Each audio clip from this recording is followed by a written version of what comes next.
What is up, my friends? Welcome back to the JMA podcast. We are at episode 217, episode 17 of season 2. Before we get started, just going to cover some upcoming events. We can look forward to the Ironman Grappling Championship on August 23rd, the Altamont Scottish Games at Altamont, New York on Geez, tripping over my words already. August 23rd as well.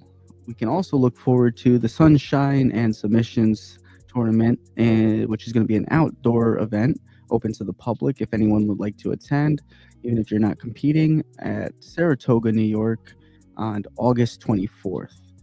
Additionally, we up in Vermont, we can look forward to Donnybrooks Fight Promotion returning in Barrie, Vermont on September 13th. The following week is packed with a Gobi Fight League going to Cookeville, Tennessee on September 20th, along with Elite Fighting Promotion, Saratoga, New York, same day, and Submission Battleground BJJ in Queens, New York on the same day. The following week, you guys can look forward to Future of Fighting in, I don't know, I'm going to get shit for this, Louisville, Kentucky, on September 26th. And coming up in October, Rival FC is rumored to return on October 7th, and Art of Combat will be back in Hartford, Connecticut on October 10th for 10/10. My friends, don't forget to check out the Jmurrayathletics store if you like what we do over here. And without further ado, let's welcome my co-host to the stage, Jeremy Fairhurst. Jeremy, my man, it has been a busy week. We've been off to a lot of different things here at Jmurrayathletics. But without getting into too much, we have a lot of reports coming out. We have a lot of news. Jeremy, what have you been up to? How have things been? Things have been good, man. Just same old, getting ready for this podcast. Excited for this one and this guest, and just staying busy. This and working, really. Absolutely. All right. Well, with that short little briefing, let's welcome our guest to the stage, Rob Ingram of McDojoLife. Yo, what's going on? How's it going, yo? It is amazing. We are blessed to have you, my friend. Rob, this is a huge honor for us. I think you might be our biggest guest yet. Your show has been on YouTube, I think, for well over a decade. I think you probably coined the term McDojo. And while I know you've covered the point before of what a McDojo is, just for the sake of viewers, I think it's important to kind of define the term. Would you mind kind of going over that for us? Yeah, for sure, man. And like, I appreciate the hell out of y'all having me come on here and get to talk about like martial arts. Like, I love talking shit, so it's nice. And sorry if I'm not allowed to drop the S-bomb, but you're welcome if I can. But yeah, like the term McDojo has been around well before I ever even started the martial arts industry. We have a cool ambient noise, like music in the background too. I feel like I'm in an elevator having a conversation with my homies. But yeah, so like the term McDojoLife has been around much longer than I've been in martial arts. I've been doing it about 28 years now, and I have been doing McDojoLife now for 13 years. So that just means I'm very old. That's all that means. McDojo, basically, when I first really started listening and trying to understand the term, it was much different than what I believe it is now. It's kind of boiled down to 5 different things for me. And I'm sorry that whatever that is extremely distracting. That ambient background. Oh, and go ahead, cut the music. I'm sorry. Go ahead. No, it's all good. Yeah, I was just trying to like think, and I was like, I'm hearing this beat in my head, and I'm like, all right, let's start fucking dropping rap bombs, and I'm gonna drop a new mixtape right here on the show. You don't even know. We were trying a different thing with the music, but no, I appreciate the feedback. Go ahead. Man, I appreciate that. Yeah, so like it all boils down to 5 things for the page, which is unsafe training practices and cult-like behavior is the first rule, right? So like unsafe training practices and cult-like behavior typically go together. It's like you'll see that a lot on the page where somebody will be standing there and the coach is just teeing off on the guy's head and he's supposed to be conditioning him, which is dumb because clearly that doesn't make you better. It makes you worse as a fighter. But also you see fairly culty things in the industry too, from people who believe they can knock people out with their mind, which is a different thing. But you also see things like the gauntlet, where it's like, all right, let me get this straight. I just got promoted and you're going to all whip me as a promotion. Well, in the history of cults, this is called flagellation. And if you look up flagellation, you'll see a little slew of like over 100, maybe 120 cults on a list. And each one of those is participating in flagellation, which sometimes is self-flagellation, where you're whipping yourself. But a lot of times in most cults, it's actually other people whipping you. And my question to people who did that was, is the only reason that you think that it's good is because you yourself had to do it? And usually that's what it boils down to, is like, I had to do it and there's nothing wrong with it. No, you feel there's nothing wrong with it because you did it. Like, you don't want to feel like an idiot. So you're like, yeah, I let them whip me. That's fine. What's wrong with getting whipped? It's like, well, because you're getting whipped, you idiot. Like, does it make you better at jiu-jitsu if you do it? No. Does it make you worse at jiu-jitsu if you don't do it? No. So why do you do it? Because someone else told you to. And that's the stupidest reason to do anything. But anyway, that's rule number one. Rule number two is sex offenders. I don't believe sex offenders in any way, shape, or form should be in the martial arts industry in a position of power or authority.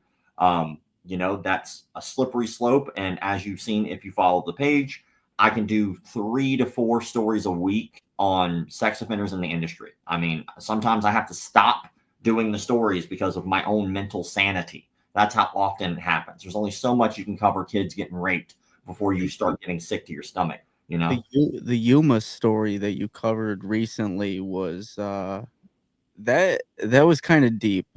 I on some level, it was like one of those things where it's like, I respect like you're trying to address the situation, but at the same time you're not acknowledging what caused it to begin with. And then the fact that like the owner is responsible, so it like kind of neglects the whole like responsibility thing. Yeah.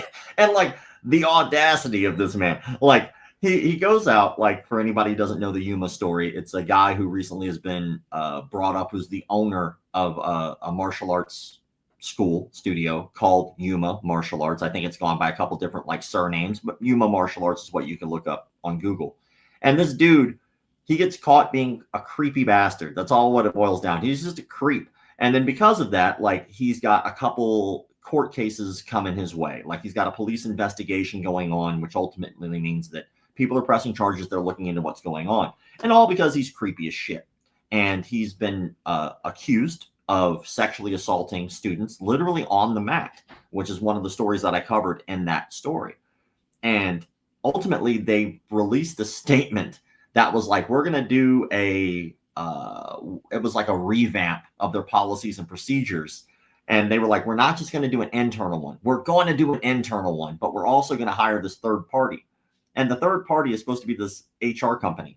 And the HR company reaches out to literally none of the victims at all. Not one victim was reached out to. I personally sent them an email. The victims sent them emails. Nothing. It's crickets. And then they're like, well, we're going to change our structure. The only way you can change the structure is the owner can't keep teaching there because the owner is the problem. So it's like, yeah, so I was a little rapey. All right, let's just get it. I raped a little. Like, and in terms of rape, I mean like he sexually assaulted this woman. So like I did a little sexual assault, just a little. That's okay, because we're going to change policy and procedure. Like, that wasn't in your policy and procedure already. Like, don't sexually assault people is usually at the top of the charts. But apparently that wasn't in there for some reason. Like, you missed that one, huh? That seems like day one HR stuff. I don't know. Call me crazy. We're off to a fantastic start. How does it's dumbfounding to let a grown man go, you know what? I made a mistake. I'm still going to be in charge. And maybe I do a little diddling from here and there, but maybe it's a little less diddling than before. Like, no one's taking that seriously. And then they literally took down both of their public statements after the story. Like, it was almost like I called them out on like how stupid those statements were, and they were like, "Never mind." Like, okay, like I still have a full story that shows them, you morons. It's really I don't know what the right word for it, but like, disturbing. It's troubling that this stuff still happens.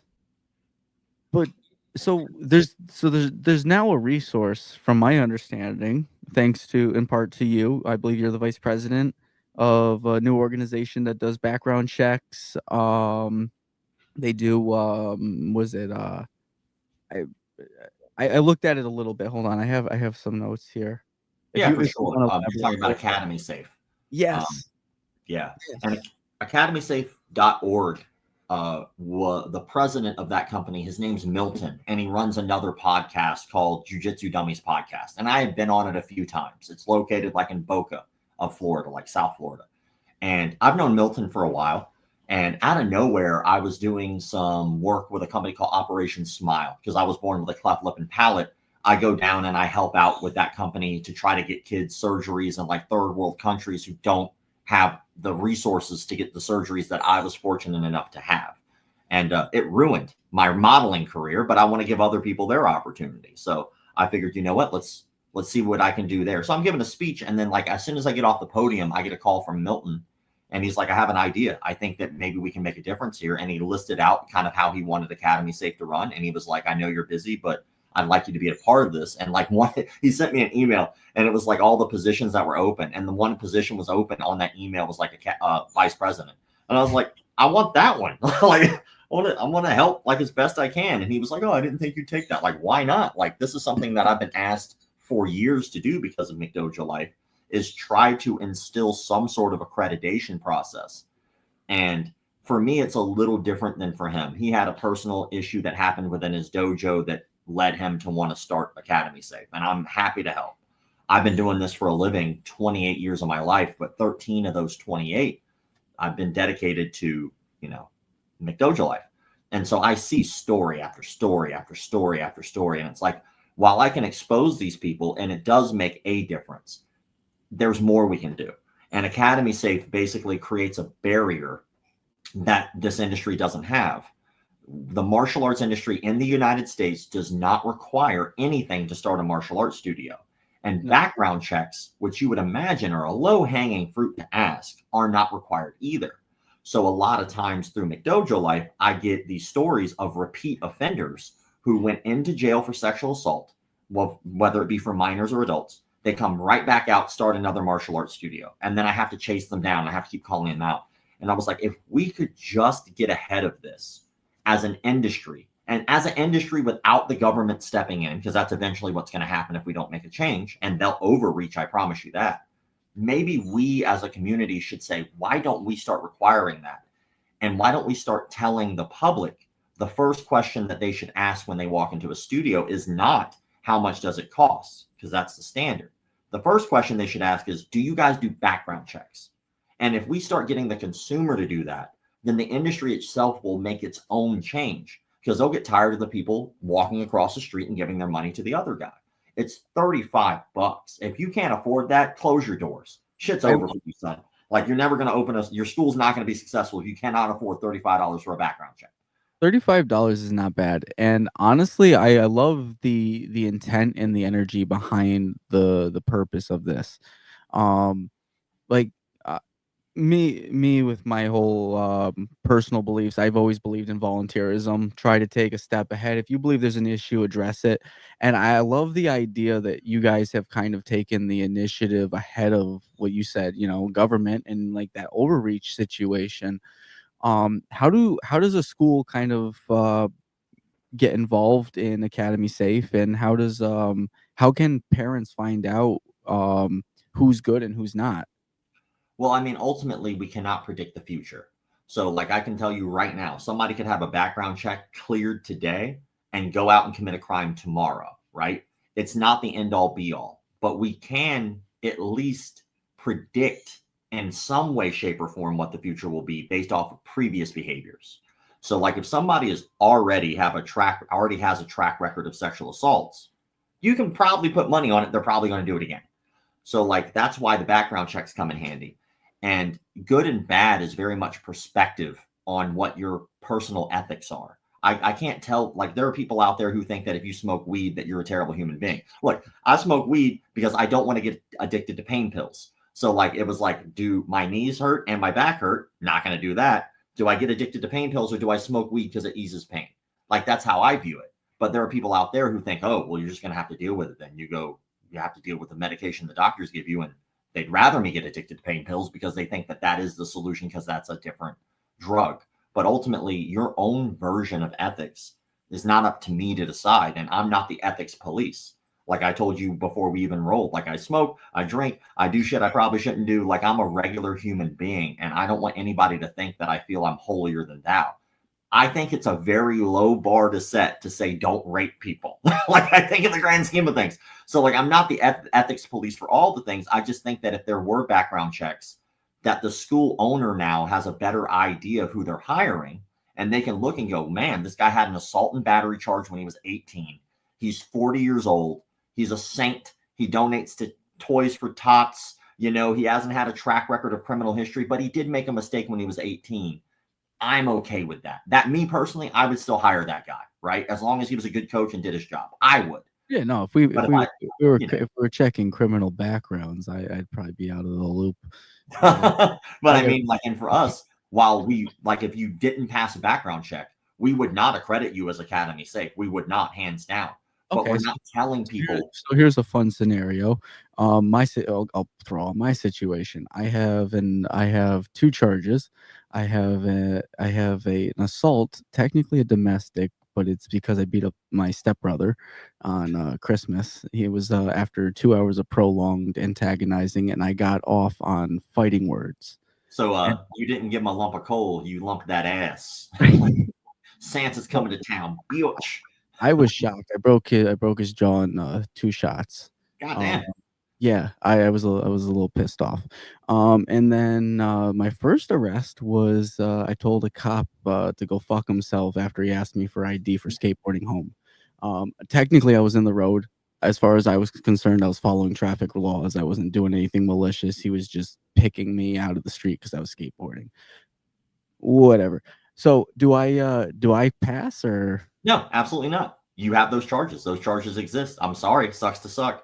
Like it is what it is, man. Like when it comes down to it, it's not our job to dictate ethics. Like I said, it's our job to dictate truth. So when we go, hey, you're a martial arts studio owner, do you pass a background check? And it says no, you just didn't pass it. Like, and for us, that's all there is to it. Like, it's not us to dictate what other people's ideologies are. But what we can do is we can show people, the public, and go, look, this is the background check. This is what it popped hot for. And while it's not academy safe, that individual now knows that you at least are trying to be transparent. So that individual now, plus we boost SEO like crazy. So when they go in there, they go, oh, the defibrillator is on there, is good. So that means if I have a heart attack in your facility, you'll save my damn life because you care. It'll show that you have cameras on site, which is great. It'll show that you got your background check done. And even though it's not cleared, it will show them exactly what you did.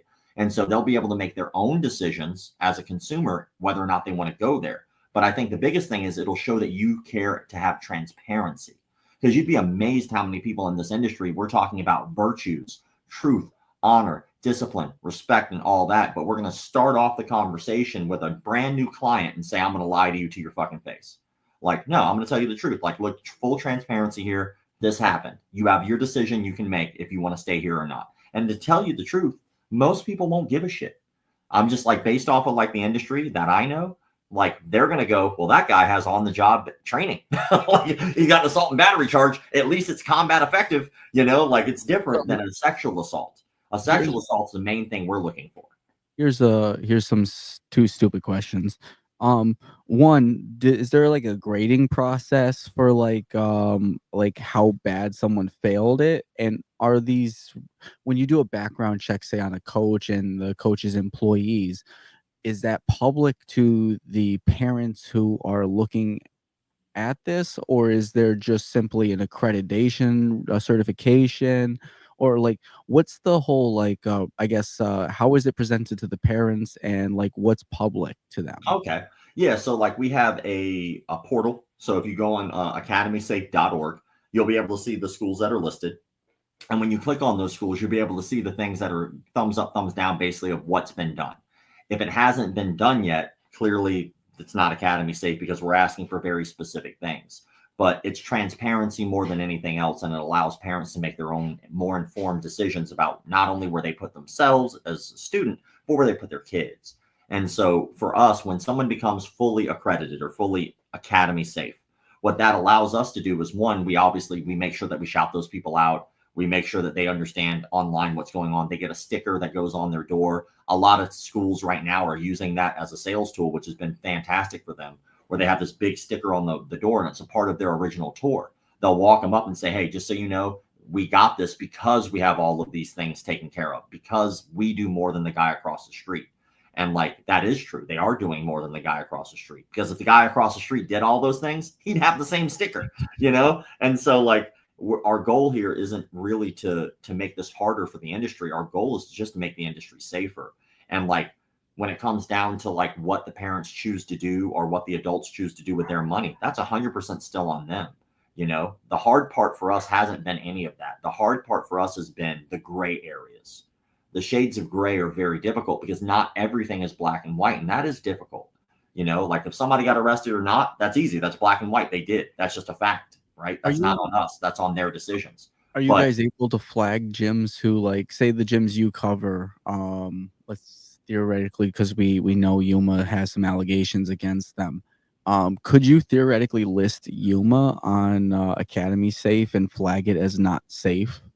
No. So our goal with Academy Safe is not the same as McDojoLife, but I do see what you're saying. So our goal is not to tear down gyms that don't do it, because technically every gym who hasn't done it is now technically not Academy Safe, right? Well, no, I'm not saying that. I mean, like with like actual criminal allegations against the owners. Like, yeah, well, that's not what the Academy Safe does. So like, Academy Safe is not marking bad gyms. Our only goal with Academy Safe is to mark good gyms, right? And so by proxy, you not being on that list might bring up questions to the public, like, why don't you do this? But that's the point, is we want a dialogue with the public. We want the public's ideologies to change. The public right now is going, well, is it effective? And how much does it cost? The thought of safety does not really hit the average person's mind because of pop culture. We give virtues to people that we've never met because they have a black piece of cloth around their waist. We go, that guy's got to be a good guy. Honor, integrity, respect, discipline. That's like Mr. Miyagi or Pai Mei, right? Well, more Miyagi than Pai Mei. But ultimately, we look at that and we go, that person has to be a good person because they have the black belt.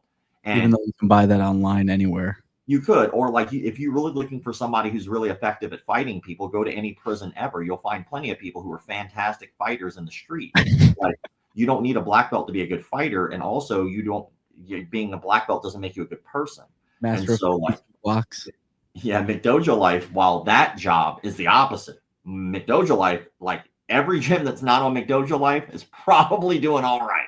Like, but every gym on Academy Safe, they are doing all right. They are showing the effort, the energy. And we have a guy right now, which, you know, I do feel bad for him, but ultimately this is going to be a part of the change.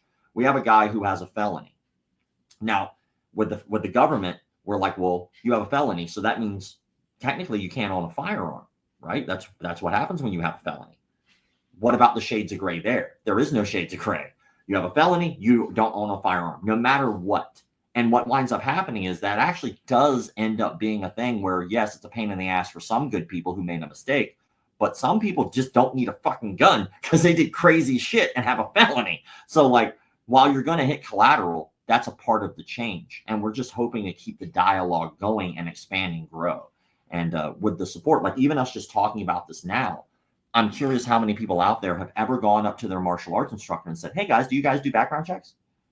And that conversation we're having now will help change that process. Well, when we're done here, I'm probably going to reach out to my coach and ask him if he's interested in this. Yeah, I mean, that's cool. And I mean, I think that it makes a change. And like, even like that transparency and saying, hey man, you just admitted the truth. You were like, man, I have this thing going on, would I apply? That's so important, because that's what we need more of, is that open, honest dialogue. Not, you know what, I'm a black belt, I'm in charge of you, I'm a point of authority for you, and I'm not telling you the full truth, and you just have to believe me. Like, oh man, listen, I'm unfortunately a bundle of mistakes, and like, you and me both, brother. as far as I'm concerned, I'm an open book, and the more open you are and transparent with people, you're going to steer away a lot of people, but you're going to attract the right people. I agree, 100%. And I think that's the best philosophy to live by, even though like some people are going to get hurt by what you say, but like it just makes the world easier. 100%. Yes, sir. But, even if it gets me, what is it? Not passing on the academy safe there. Hey, it just is what it is, man. And like our goal isn't to tear people down, but ultimately it is to create transparency in an industry full. And I'm not saying everybody. Clearly, I'm not saying all because I love martial arts. I think martial arts is amazing. It does great things for people, but it is a flawed system that needs to be updated from nothing required at all. For thousands of years, we were never like, maybe we should do background checks. Sorry, Jeremy. No, you're good. My question really comes down to, so I see what you're saying about checking the instructors and everything, and I know that you can only do so much to a degree when you're checking into these schools and looking at them being academy safe. But what would you say about people who have like students coming in with the intention to be a predator? I feel like you run into that as well. So I don't know if you've ever been to Gracie Academy, Henner's place. Yes. But if you go to Gracie Academy, one thing that I really respect there is when you sign up as a student there, they actually run your name through a sex offender registry.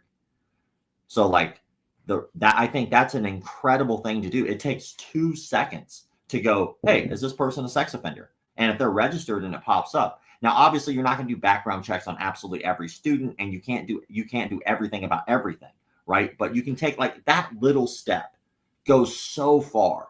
And like, we can't predict people's behavior if they don't have a pattern of behavior. So out of nowhere, somebody could use it like that. Somebody could see opportunities. I did a story. I don't remember the guy's last name. It was Danny something.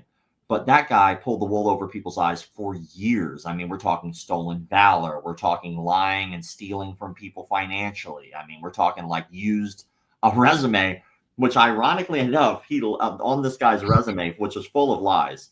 He said it was a detective for the New York Police Department, and he left like a number for you to call. And all it took was you to call that number. And as soon as I called that number, the guy who answered was like, hello. And I'm like, yeah, I got this resume here. I'm just following up. It listed you as a reference about this guy. And as soon as I said Danny, whatever his last name was, he was like, oh, this again. And the guy wasn't like a buddy of his. The guy was like an actual cop who was like, no, he's never worked here. And like, but if anyone actually followed the damn phone number for any of the references, they all knew he was a piece of shit and he was a con artist. And so like most people, when this is something that he understood as a con, they don't follow up or check at all because we want to believe people are genuinely good people. And I do believe that at heart, people are genuinely good for the most part and make some mistakes, but sometimes maybe we should ask about those mistakes a little bit. Jeremy, at the end of this podcast, I'm following up on those references. on the resume, it's like, yeah, man, I read your resume, but I was just like assumed that it was cool because you left the numbers there. So there's got to be some trust, but apparently not. Like, maybe I should look into this a little bit. I wonder if that's what people think when they see New York on my resume and I'm running around in Paducah. And I'm yeah, man, they probably think I made that up too. Yeah. Like this doesn't add up. Like most people, like we want people to be good and we just trust. And if they're good to us, we automatically assume they're good. And like it takes 2 seconds for us to do a little research and we'll find out whether or not that's true. Like we're in a digital age. It's not difficult to find out, but we can't predict everything. All we can do is create a safer space and environment. And I'm not big into like the term safe space, but like that's exactly what the shit is. If I go into a martial arts studio, I should feel like they have my best interests in mind. It is a service. Yes, I am paying you for a service to learn how to defend myself. But a lot of people take advantage of that because there is built-in hierarchy, which is very common in a lot of and I hate to say it, but a lot of cults already have that as well. And inside the hierarchy, people are like, yeah, but jobs have that too. Yeah, but jobs pay you money, not the other way around. Like you're paying them. It's different. I do think there's an inherent social structure where there in hierarchies naturally form in any kind of sub-community or community or culture or clique or anything of that environment. But no, absolutely what people in those positions of power do is the most important thing. It's funny you mentioned that because the root word of culture is cult. If you if you really look at the root word of culture, it's cult. And our society is made up of a lot of cults. And not all cults are bad. Like, if you really think about it, like not all cults are bad. There are definitely some cults. Like There was one I found very fascinating, and you can watch this on Netflix. It's a great documentary. It's called Wild Wild Country.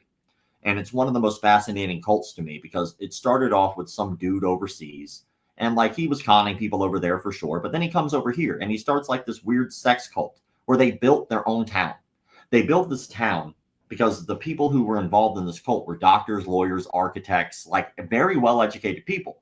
But apparently they just really like to get laid. So they were like, let's go to the sex cult because that sounds awesome. We'll build our own town. And they themselves funded it and built it, which is wild that a cult could just do that. So they bought this massive piece of property right next to like this very rural, middle of nowhere retiree community of a town where it had like one restaurant and everybody there was basically retired.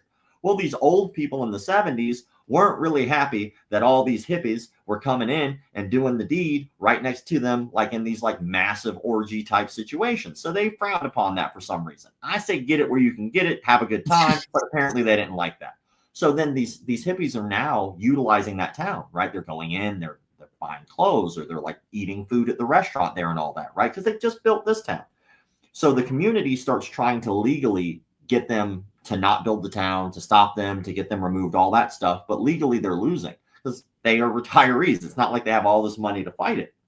Meanwhile, this younger community comes in and slowly but surely is doing their own thing. They're literally doing nothing wrong at that time, to our knowledge. Nothing. They're just fucking. That's it. And everybody there was happy, right? But while that was going on, slowly but surely, the guy who was in charge of this cult winds up going on a vow of silence, and he just stops speaking. So the only person now speaking is this woman who's his number 2 in this cult. And she starts taking things over, and that's when things get a little off the rails. And all of a sudden they start like going, you know what? Since you guys want us out, we have enough money. We're going to offer you higher than property value for your homes. So higher than market value. They're going, your home is worth 130. We'll give you 150 right now if you just leave. And so they do. They just start buying up chunks of property of this town and getting rid of the old folks, which again would solve the problem. But there was a bunch of old folks who were like, we're not going to leave. Like you'll get us out of here when we're dead, which probably wasn't going to be that long anyway because they're old. But the biggest thing that they did was they actually bought the only restaurant, and they put in their own cult members to work at that restaurant. So now the ultimate slap in the face to this community is they have to go to the only restaurant and literally pay the people that they do not want to be there. But it's the only restaurant. So like eventually it got to the point where the lady who was the number 2 literally put out an order for them to poison the townsfolk. And they did. They wind up poisoning and killing a bunch of people and making a bunch of people sick, right? But the entire point of that is at first, that particular cult was doing nothing wrong, was doing nothing illegal. They were all adults doing whatever they wanted to do, and that was fine. But absolute power corrupts absolutely. So when you get somebody who feels this power and they feel this authority and everybody's all of a sudden looking to you to be the guy in charge, are you going to be the type of person who the cult made into a cult leader? Because you could just be a group of people. And then all of a sudden everybody's looking to you for answers. Well, now you all of a sudden become a cult leader because the cult made you a cult leader. But then the opposite happens. Sometimes the leader creates the cult. So in this case, the cult created the leader. It created who was in charge. The cult was a happy community, and they start looking to the person in charge, and that person in charge took advantage. Well, martial arts is very similar, where you have a group of people just doing martial arts. We're just hanging out. We're doing our own thing. But then all of a sudden we start looking at the black belt in charge, and they have those leadership qualities, and they have that it factor that makes them be the guy that we look up to. Now, they could be a regular human being and say, I'm a regular human being. Yes, I am your instructor right here, right? And I appreciate you calling me professor, sensei, sifu, whatever the case is, coach. That's cool during these confines. But when that's done, I'm not your therapist. I can't be your therapist because I'm not a fucking therapist. I'm not your life coach. I'm not your guru. I teach you how to defend yourself against people from harm and how to harm other people efficiently. I'm not here to teach you ethics. That's not my job, right? And when I used to teach martial arts to kids, I would have a speech that I would say regularly to the parents, which was, my job is to teach your child how to do what they do. I teach them how to punch, how to kick, how to choke, how to throw. That's what I do while you pay me. Your job as a parent is to teach them when to do those things. It's not my job to instill ethics into your child because everyone's ethics are going to be different. And it's the same with your coach. So I do have a question on that. So at our gym, I like to think my coach breeds a healthy culture internally. Um, Now I've been known to say some reckless, very reckless things on social media. Okay. I've been emphasized to Jeremy and Dalton in the past that I need to be taken away from the social media accounts. But no, he's pulled me aside a couple times and been like, "Hey, John, uh, what do you mean by this post?" Or you don't actually think that in that post, do you? And I will say though, like I appreciate the ethics check that he gives me every so often, but like there's a line between like a quality check of a student, making sure that they're someone that you want to keep in the gym versus ma- checking what they're making sure what they believe in something like that. Yeah, for sure. I think it depends how you present it. And I can give you like an example, right? I did business consulting. I do business consulting for people, so that's a really easy plug. You're welcome. But when I do business consulting for martial arts schools, like one thing that pops up is social media, because really three things run your martial arts school. Lead generation, right? Can you get people to want to come to your school to try it? Conversion, can I get them to go from trying it to signing up? And then retention, can I get them to stay with me for a longer period of time, right? Well, when I do that, I need to be able to have good lead generation first, which is the advertising part. So if I advertise, I bring it up because it's a stupid story. So I did consulting for a guy, and I look at those three things. And the very first thing I do is I go through the socials, because nowadays that's your very direct line to your consumer base. And so I look at his socials, and one, it had his martial arts school name. It was like literally whatever martial arts on it. I was like, well, that's good. It had the logo, like very well to see, easy established logo, very clean, easy to read. It had his bio, right? And in the bio, it told you like that this is the location, this is the phone number, this is how to get set up, this is the website. Okay, all of that's good. But then you go to the post, and it's nothing but political posts. That is it. There's not a one punch, not a one kick, not a one throw, not a one choke, not a one safety tip. It's just how much he absolutely hates whatever the political affiliate was at the time. So I'm like, okay, well, that's why you're not getting students in the door, because you're literally not talking about martial arts at all. And when I brought this up to him, he looked at me like I was the dumbest person on the planet. He was like, that's not it. I was like, no, motherfucker, that is the problem. The reason people are not signing up is because you're literally not advertising the thing that you're supposed to be advertising. You're advertising. If this was just puppies, I would tell you the same thing. I'm like, look, there's no martial arts here. It's just puppies. Well, I don't see anything wrong with puppies. I do, because you're not selling puppies. You're selling martial arts. And so, like, whenever you're representing something online, you have to understand what that perception will be. So if you have a page and you're a student, and it could be a private page, right? And you're like, hey, all my stuff is private. But then in the link, which this is another personal story, but then in the bio, it only has the name of the martial arts school you train at. So like literally nothing about you personally. So now you're not representing you. You're purposely representing that martial arts studio because that's the only information we have about you. And then you go on some racist rant. Absolutely, I would talk to you as a martial arts school owner. I'd be like, no, you need to you can either take my name off that shit or you can leave my school, because like it's one or the other.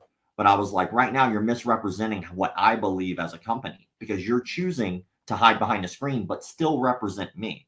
That's a problem. But if you're just a student and you literally have nothing about that school in your bio, you literally don't talk about that at all, and for some reason you hate the Jews, that's on you. Right? That is 100% on you. You want to be a racist piece of crap, you are more than welcome to do that. But if you're going to represent someone else, you have to understand the burden that covers, right? And how bad would it be if you decide to rob a liquor store and all you're wearing is such and such martial arts studio, and here you are, your face is covered, but logo right there across the shirt, so that way everybody can see such and such martial arts. That's not the best form of advertising, in my opinion. I could be wrong. If I do rob a, Have we not? When John, me and you have talked about this a couple times about how your students represent your school, And I'm not going to get into a whole rant, but we've even seen a couple things of schools locally for both of us where that happens, where you see some student run off and do some crazy shit, and then they've got the school's name attached to it, and it's like, man, like they're going to look you up and see that connection, and then what are they looking at and thinking about your school if they come in and say, hey, you're supposed to be teaching people how to fight, and then this person just went and committed a violent crime. I understand that you can only do so much looking at background checks and stuff like that, but you definitely have to take into account, like, when someone is affiliated with your school, the things that they do, they come back on you. And I feel like you have a responsibility, a couple responsibilities as an instructor, in terms of making sure that the person that you're teaching is learning something that is effective. Because I feel like if you're teaching somebody self-defense and labeling it as self-defense and it's bullshit, that to me that's attempted murder. I mean, you're putting somebody in a situation where they think that they're capable of handling a situation that they're not. And on the flip side of that, if you're going to give somebody effective tools like that, you're responsible for how they use them to a degree. And even if you don't take that step, understand that in doing so, you're going to get negative feedback from the community around you, even people who don't know anything about martial arts.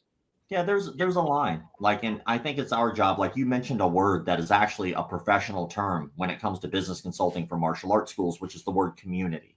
Like, if you walk into a martial arts school and you've never been there before and you really want to know what the community is, which is like how it feels, which sometimes might come off as intangible, but it's very tangible. Walk into a martial arts studio and just close your eyes for a second and just listen. That is what the community is.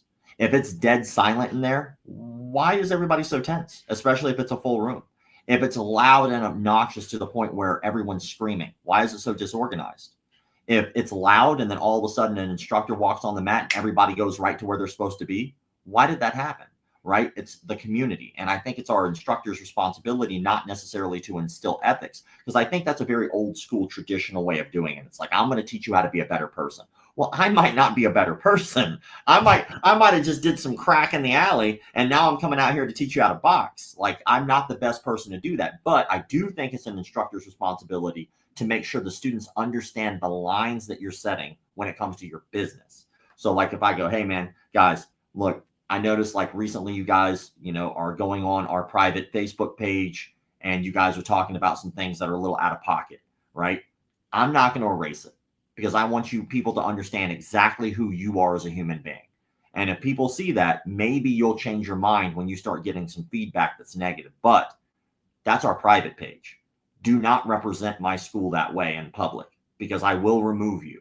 And like, again, you did say something that was on the head, right? Students are representing the schools, whether they like it or not, whether they understand it or not, they very much are.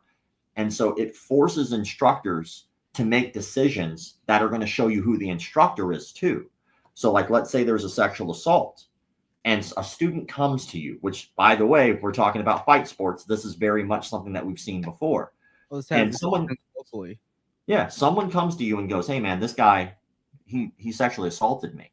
And they're trusting you, not going to the police, not messing up your business, not going to the authorities. They literally are going to you out of a sign of respect, hoping that you yourself will help the problem so it does not escalate to something that will literally destroy your business.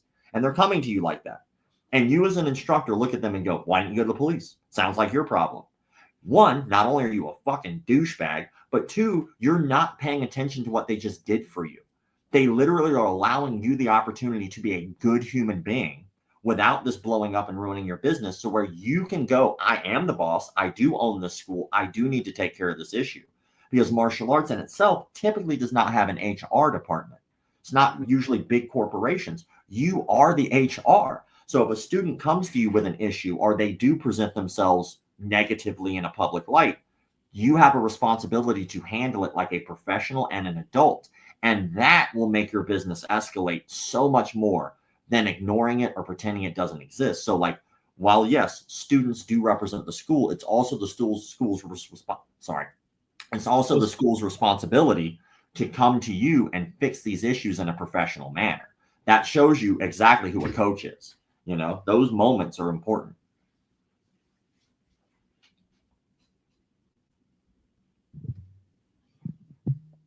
I've had something on my mind for a minute. I'm sorry, I don't want to deviate the conversation too much. I did want to ask. Yeah, it's a huge penis. I've been this way my entire life, and I appreciate you bringing that up. Oh no, absolutely. Yeah. Okay. Cool. Yeah. I thought that was going to be the question. I just figured I'd just go ahead and get that out of the way. I could tell just by looking at you. But no, Jeremy. The look on his face is gold right now. Yeah, Jeremy. Jeremy's like, well, I'm flying to wherever you're at tomorrow.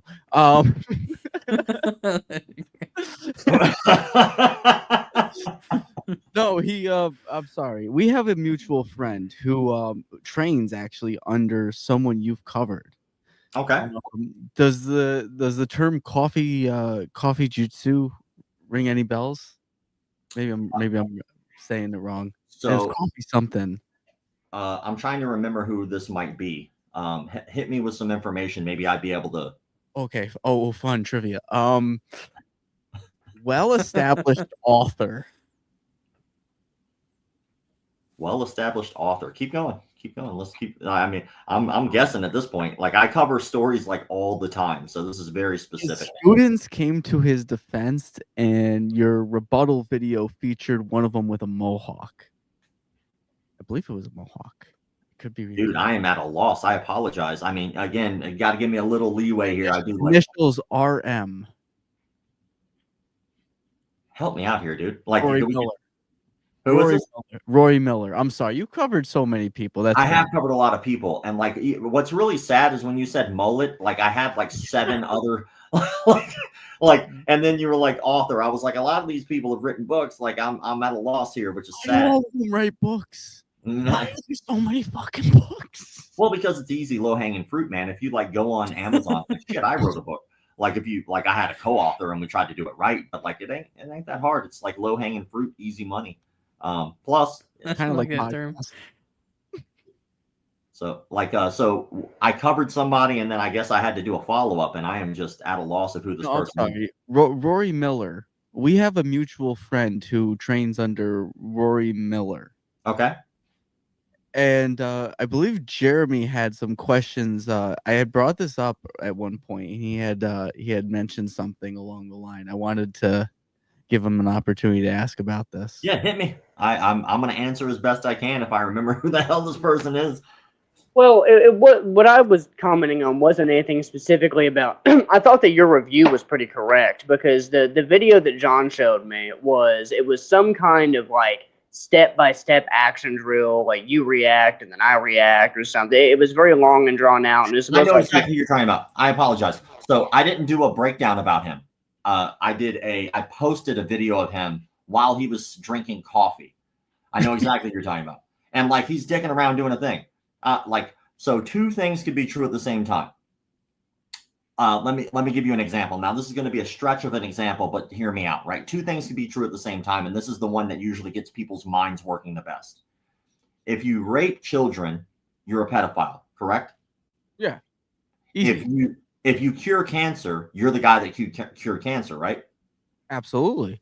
If you raped children and cured cancer, what are you?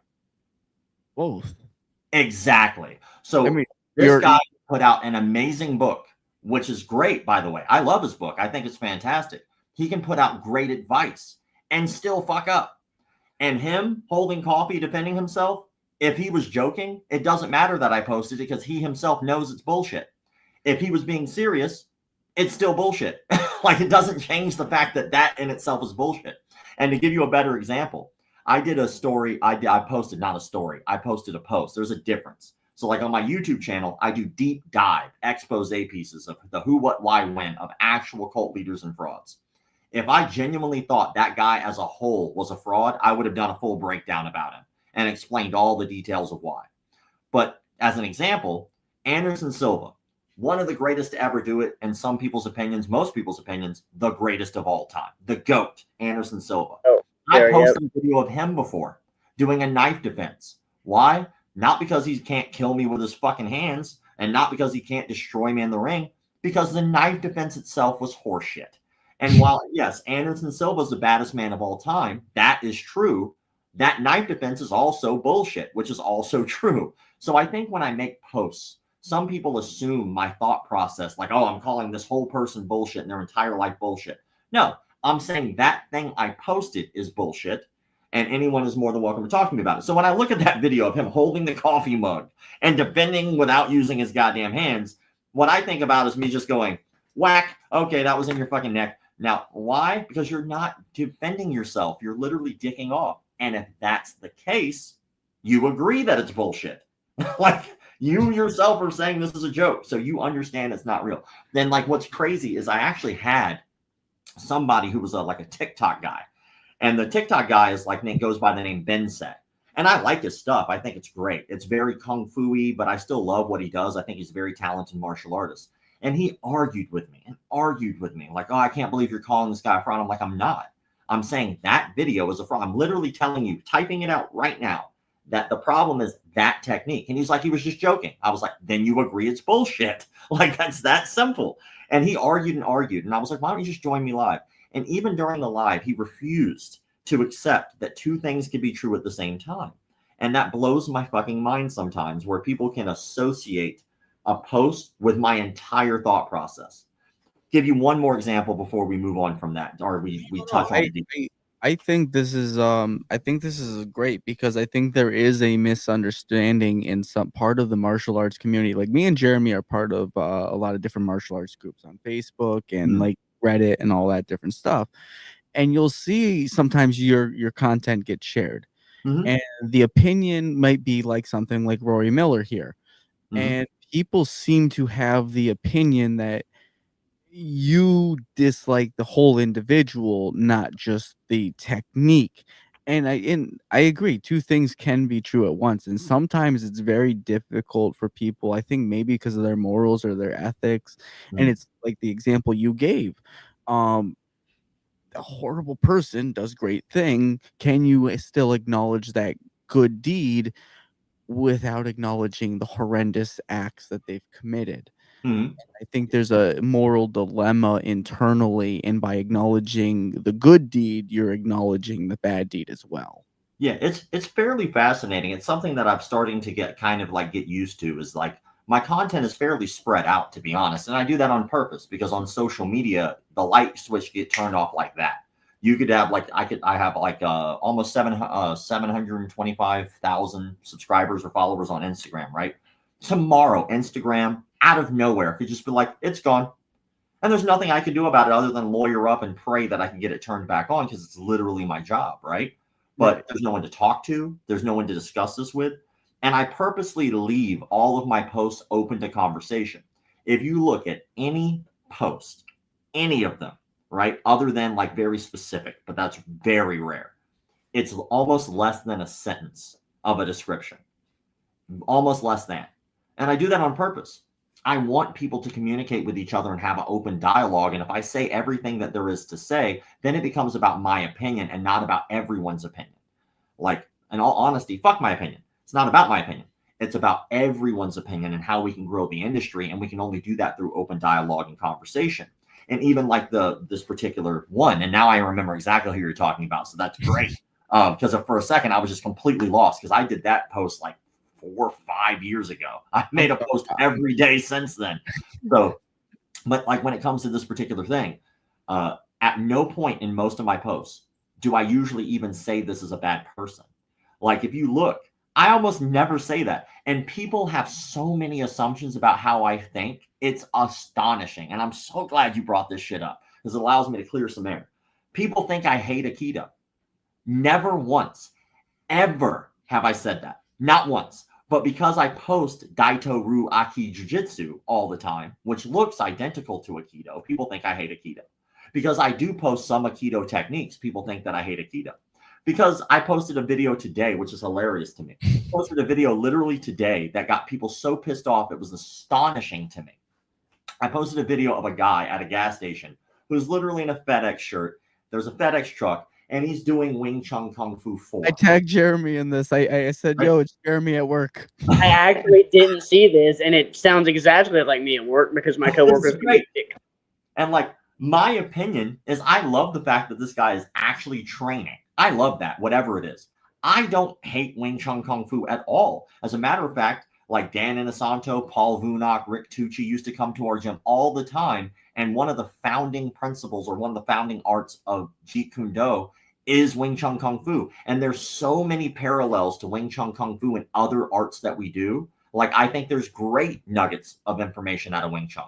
And like any other art, it's not complete in itself, but there's so much overlap between Wing Chun and even Jiu-Jitsu that people just don't pay it any attention. I have nothing wrong with that, right? So excited. But the reason that I posted it was because it was a fucking joke. It was a guy at a FedEx truck, and I was like, literally like talking about him working.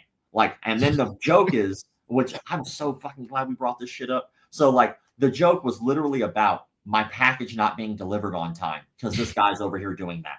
That's literally the bit. But let me show you something about like the way the internet works. So right here, right? I don't know if you can see that number. No, it's a little blurry. 19? 19. 19% of people, only 19% of people actually watch the video up until the point where I make a joke in the video. Only 19% of people. I make a joke at the 20-second mark of that video. So that means you made a joke. So that means the majority of people did not watch the full video. And they start roasting me, saying all kinds of things about what they believe I made that post for. Oh, like this guy's not hurting anybody. Like, no shit. I wasn't saying that he was. Oh, like that's Wing Chun Kung Fu. Why are you making fun of Wing Chun? I'm not. Like, if you would have watched the fucking video and not been a cunt, you'd be able to see that I actually am making a joke about a package not being delivered. But because it's the internet, the first 10 comments will dictate the rest of the 30. And so people were like, rather than like, oh, well, let me actually watch and see what he has to say. Those people are intelligent people. They understood, oh, he's making a joke about not getting a package on time. I get the joke. Only 19% of people actually took the time to watch 20 seconds of a video before making an assumption about how I feel. That's how the internet works. And it was a dog pile. I had a guy literally like just be like, take the L. I was like, did you watch the full video? Refused to answer. Right? He's like, just take the L. I was like, I'm not making fun of this guy. I'm literally saying the truth. And they're like, no, you posted it to make fun of him. I don't know the guy. I didn't tag the guy. I never said anything negative about Wing Chun or him even practicing. I literally am making a joke about not getting a package on time. But that's how the internet works. And it's astonishing how people can take the things that I think and create them in their own mind rather than just simply asking me. And here's another crazy part. I go live every Monday, Wednesday, and Friday. I go live at 9 a.m. Eastern, and I've done so every time I've had the ability to do so, which is very often. I let anyone at all join me live. If I see them request to join live, I will hit that button. And if that stack of people, I don't get to all of them, I let them know, hey, I'm going to do it again another hour so I can talk to everyone who requests. I've done that every time I could go live for as long as I've had the ability. I answer every direct message I ever get, even if it takes me years, which has taken that time to get to. I will answer everyone. And none of these motherfuckers, just personally test that, by the way. None of these people will share the video of the rapist. None of these people will share the video of the fraud. None of these people will share the content about calling out people who are really vile people. But they goddamn sure will tell me what I think about a joke, right? So like these people are virtue signaling in a way that is astonishing because they have a platform where they can literally reach me, which is so rare that I've noticed that I refuse to do that. I said, I'll be on every show I've ever been asked to be on. I'll answer every direct message I can answer, and I'll make myself as available as possible to better this industry by answering questions and being transparent. Always said. This is actually a great transition for another question I wanted to ask you. I will attest personally that you do respond. I think we worked together on the Athletics article I did. You provided some helpful information that we were able to provide to the public regarding some issues regarding Athletics. Yeah, that guy's garbage. Yeah. No, that was a whole mess. A lot of people got screwed over in that situation. We even talked to the people who manufactured the geese for him who never got paid, which was crazy. No, so you've always had an open avenue. I reached out and you were back to me within a day for this episode, but you've gotten some crazy requests. Has anyone actually ever followed up with like meeting up with you and like what what has been the craziest experience with that? I got to tell you, man, you have the best questions in a podcast that I've had in a long time. So I really appreciate that because, like, most of the questions I get are always the same bullshit, but these are fantastic. So thank you so much. This has been I my fiance got on my ass for this one, so like it's been great. I really appreciate that. Like I think that it's nice to be able to talk about some of these things because I think there are a lot of like really odd people think they know me and they just don't ask these questions. So I appreciate that. I've only had people follow through like a couple times. Like when it comes to like usually when I call out a fraud, and I do this with anybody, and it's still I'm saying it right now. It's always true. If I've ever called someone out for being a fraud, they are more than welcome to prove it. Prove you're not. I have plenty of promoters. I can get us on a big stage or a small stage, whatever you're comfortable with. We can both get paid and you can prove me wrong publicly. You believe you have magic chi powers? We won't even fight. I promise you I will just stand there and wait for you to knock me out with your mind. You want to prove it? Do it. You want to believe that you can paralyze me from the neck down with a little poke and a chop? Okay, I'll stand there and let you do it. I won't even fight you. We don't need to beat each other up to prove you're full of shit, right? But if you're that Brody about me calling you out and you really have that much of an issue, I will send you a promoter. We will set up a fight and I will beat the shit out of you in front of the world if that's what you want to do. But at the end of the day, I'm also willing to be proven wrong. So if you want to get it, you can get it. I'm 40 and I'm not a pro fighter. You'll just be fighting some average Joe who just happens to be training for 28 years. But at the end of the day, like when it comes to like people following through, usually the way that it goes, and I'm willing to lose as well. I'm aware that this could go either way. But when it comes down to those people, 9 times out of 10, they'll just ignore it. One guy I did a story about, he claimed to be like an expert in like 9 different martial arts and understand like 30 something. He said he could beat me. He literally, the opening of that video, which I still have because he keeps getting it removed from YouTube. The opening of that video was our conversation where he got mad and he was like, I could beat you in 20 seconds. Like, okay, I can run for 20 seconds. So good luck with that.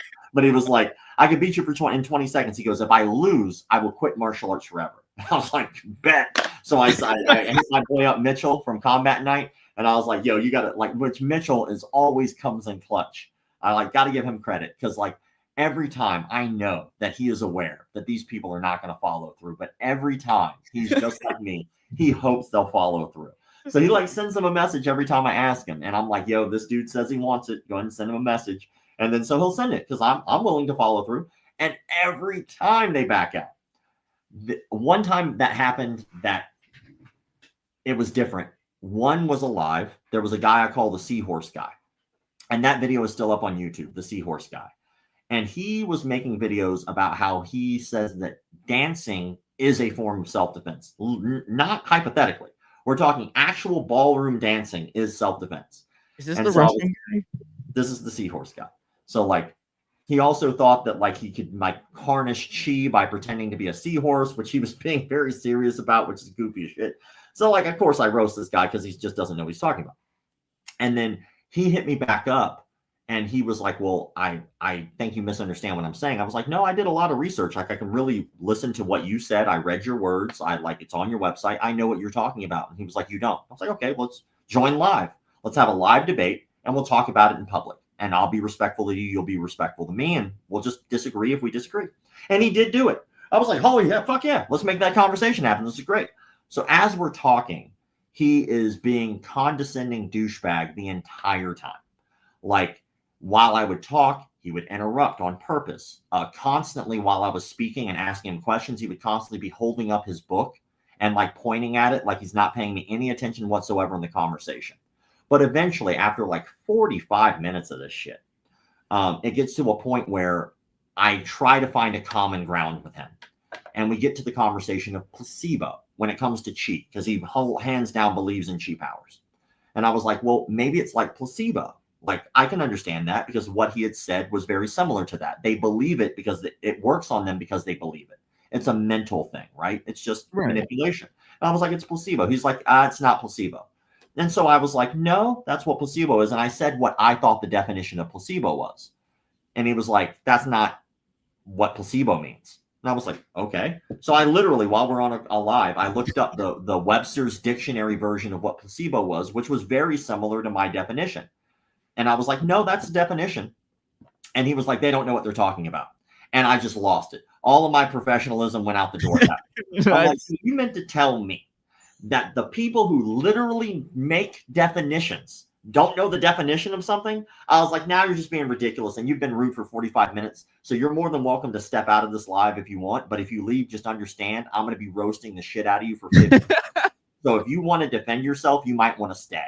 And his whole condescending attitude dropped out of his face. Like all the blood dropped out of his face because I was professional. And I think he assumed that I did not have the ability to change the switch because I look like a nerdy bitch. But at the end of the day, I got it. So like I just started roasting shit out of him, right? I was like, look, there's all the things that he did. So eventually after that, he went on and he basically got my entire Facebook taken down. He didn't basically do it. I had just recently at that point gotten over 100,000 subscribers, and Instagram was not my biggest following. Facebook was. And they were like devout, good followers who actually like really wanted this to succeed. And so if I had a thing or if I had an event, they would go out of their way to promote it and really do a good job to do it. And they stuck with me by like good hard times and bad times with McDojoLife. And like that, he was just basically like copyright, and got it all taken down. And I was like, motherfucker. So then like I had to rebuild Facebook. There was nothing I could do about it. Nobody to talk to, no way to fix it. It was just 100,000 subscribers just poof into the night. So that happened. So good on him. I give him credit, you know. He won that battle. Can I divulge? I'm sorry. I want to divulge a little lesser known secret on Facebook. Okay. If you use Facebook ads, you get contact directly to, depending on how much you spend, you get to contact directly to a representative of Facebook. Mm-hmm. They will reach out to you directly. And when things happen, because Facebook makes all of its money off of ad revenue, those ad managers have the ability to do unholy things with Facebook. Mm-hmm. Well, that's good. That's good to know. Like, it's just a fun resource for anyone who needs. Yeah, and I appreciate that. I definitely appreciate that. It's not something I've ever thought about. Now they have it so that way, if you have a blue check mark, you can actually pay them for the blue check mark, which is, it's not, the blue check mark does nothing really. It's the benefits that they've added now where you do have people that you could talk to. And I appreciate the hell out of that. I mean, even though I know that they're just doing the phone script crap, right? But still, it makes me feel good. There's somebody I can talk to, you know? But I like the ad thing. I need to incorporate that. Yeah, I actually, so ironically, I learned that from an old podcast I used to listen to from my more conservative days, Louder with Crowder. You may have. Yeah, I know Stephen Crowder. Yeah, I know exactly what you're talking about. I don't know him personally. I know he exists. So, Sure. you know. But no, he mentioned it at one point during his podcast. He had an issue with something with Facebook and the claims of shadow banning and stuff like that. And he was spending ads, and he mentioned that like there was a contact, and he just used that contact, and somehow he was able to fix his situation. And then I tried it. I replicated it at another situation later down the line, somehow magically things got fixed. That's cool. That's a cool trick. I think that's good and handy for anybody to know too. Like, because it's your job. And you're a 1099 subcontracted employee legally. So at the end of the year, I get my tax information from them for paying me money. But you still have literally absolutely no representation as somebody who is literally making them money. It is atrocious that no social media at all has any form of customer service whatsoever. Even though you're the product, they're selling your information, they're marketing you. If you have any issue whatsoever with their platform, you can't contact a single person. Yeah, it's tough cookies, man. It's rough too. Like I will say, and like who the bad guy is changes. And what I mean by the bad guy is like which platforms work for you and work against you changes. So right around the time there was a time where YouTube was the bad guy for a lot of people because YouTube was going through a problem where basically I don't remember exactly what was going on, but I guess YouTube was supposed to be for kids or not for kids. It was supposed to be for a certain age and up. And when you signed up for YouTube, which most of us signed up when we were young anyway, it asked you your date of birth. And if you were not X amount of years old, it wouldn't let you on the platform. Well, yeah, Like, it started as a dating platform originally. well, I don't remember that. I just remember No, that was way before my time. I gotcha. History. But yeah, like when you signed up, and so I guess like kids started getting famous on there, and so like I guess the powers that be in terms of television and censorship were like, well, clearly this isn't just for adults anymore, so we're going to apply the same restrictions as if it was like TV and like movies and stuff. So like whenever that happened, YouTube went on like a little bit of a rant, and they were like, look, anybody who actually like violates any of these policies, we're going to fine you. Well, as a content creator, and you already have like hours and hours and hours of content, they were going to hit you for your backlog stuff too. So a lot of content creators were like, dude, we can't afford to take these hits. So then a lot of content creators like, we're just going to jump ship. And like at the time, content creators, when they heard that, were literally pulling their stuff off the platform because they were terrified that they were going to get hit with these fines. And then YouTube brought in a new CEO and was like, no. Like, hold on, we're about to. It was very similar like when OnlyFans was like, we're not doing porn anymore. And then like it only lasted like a day. Remember that? And then like, wait, everyone's leaving. Never mind, keep doing porn. Like we'll figure it out. Like, I know a few jiu-jitsu instructors who sell their informationals through OnlyFans, but I won't get into that. Well, I don't know what information they're given. But it's just a paywall. So ultimately, you can put whatever you want on there. And there are people who are very successful at putting up like just content like that is actually like fight tips and stuff like that. It provides a paywall. But really, at the end of the day, like almost every platform provides a paywall now. There's a lot of news to do it. It's a lot. Like if you go to Instagram has a paywall now for subscribers. Oh, really? Yeah, there's a subscriber section for Instagram. If you're on YouTube has an amazing subscriber section. I love the way that it's set up. It just integrates right into your regular YouTube, and you can advertise to people who are already there, and it makes it so they don't have to leave to go to another platform. Patreon was around forever. People were doing Patreon. So like, it's not new to have this service. It's just the stigma that comes with OnlyFans, but there are plenty of people on there who don't do anything adult. I feel like some of them just do the OnlyFans because it's cringe. And they can be like, my instructionals are on OnlyFans. Yeah, like I make the joke all the time, which funny enough, they actually contacted me directly to start one. Like, OnlyFans? Like I didn't know they had recruiters, but they do have recruiters. And like they contacted me directly to like start. And in all honesty, it was around that time where they were trying to pivot content. So like it was around that time where they were trying to be like, hey, let's advertise that we don't just do that type of content. And we look forward to the McPorn Dojo. Dude, I have no shame. I would be dong out doing jumping jacks and yoga if that paid me enough. Like a consenting adults can do what they want. But ultimately, when it comes down to that, I think that might harm my other brands. So probably won't do that. I don't know. It might do you some good. But, it just depends on the day. If it's cold, like the did I just get out of the pool? Like I don't know what's going on. Bring me in here to scar me today because it's back to back to back. I thought we already did the damage after Michael and Nate. We're bonding. This is. I think that's what the cult leaders say. We're just bonding, guys. We're just bonding. No big deal, man. Put the lotion in the basket.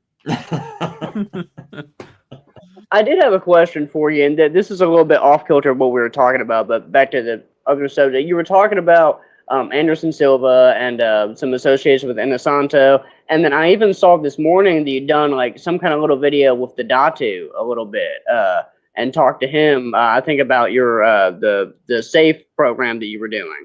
Okay. So when you're looking at a FMA as a whole, you see a lot of like the kind of like bullshit, like knife defense stuff, like you're talking about Silva. But then there's also like some more, you look at like the historical roots of like some stuff where they were actually using it in warfare. What are your thoughts on Filipino martial arts in general? And then there's a specific group that I was curious about your opinions on too. Well, like I think it depends on your instructor, right? Like it's very similar to like when you look at Indonesian silat, which is like a very heavy knife-based system. Like you get a lot of blade in Indonesian silat. But there's also like a lot of horseshit coming out of Indonesia, so it's a little difficult to like pinpoint like which instructor is legit and which instructor is not. It seems like a lot of the more legit instructors are not actually still in Indonesia. They kind of leave and they go travel and tour and teach. The guys that I really like a lot, and if anybody wants to look at like some really great Filipino martial arts, obviously Dan Inosanto is like a great standard. His Filipino martial arts stuff is incredible. And if you ever take a seminar, if you could record, but if you can write down what he's saying, he just spits out so much knowledge that you have to write it down or you're going to miss everything. But I love Filipino martial arts. I think there's a lot of good stuff in there. I think people will look at Filipino martial art drills and call the drill nonsensical, but it's a drill. It's not the technique. And so when you look at a drill like hubad, which is if anybody has done Filipino martial arts, you've probably done some hubad, right? And as you start working through this drill, it's a section of techniques that are done in a drill style. Like when I go to Toreando passing jiu-jitsu, I'm not going to be running left and right for like 15 minutes. I'm drilling that. When I go to shrimp or ebi, I'm not going to shrimp down the floor all the way down the floor. I'm doing that as a drill. When I'm practicing arm bars and going left and right from the guard, I'm not going to do that in a real fight. Maybe I do it once or twice, but like really it's about getting that hip movement to move quick and getting your hands where they need to go. Well, Filipino martial arts has a lot of that, but it's for stick knife. So it's, am I putting my hand in the right place so I don't get sliced? Am I turning my hand over so I get sliced in a place that doesn't kill me immediately? Am I move and I'm working on the knife stuff? Am I counterattacking and like, am I moving the knife to clear it from my face? Like when you do hubad and I stop it and I move it, I don't go this way and slice my face. I get into the habit of raising it high so it clears my face. And it's like, if I looked at the drills, I would go, yeah, that looks kind of like bullshit. But the context matters and it's drill. But if you want to look at guys who are fantastic at Filipino martial arts, look up the Dog Brothers. The Dog Brothers are incredible. That was who I was going to ask you about. Yeah, I love the Dog Brothers stuff. And it's actually on my bucket list to go to a gathering. And for anybody out there who doesn't know what the gathering is or the Dog Brothers are called that because each one of them has like a nickname that's like a dog. There's like Crafty Dog, who's incredible. Then there's a lot of dog names, right? This sounds like a Juggalo convention. Not quite. It's a little more brutal than that. But they do a thing called the gathering. And at the gathering, which you can look these up online, one of my favorite speeches of all time is the guy who runs it. And he gives the same speech every gathering. He goes, when you're here as an adult. You're making your own decisions as an adult. We don't sue anyone for any reason whatsoever. No one sues anyone.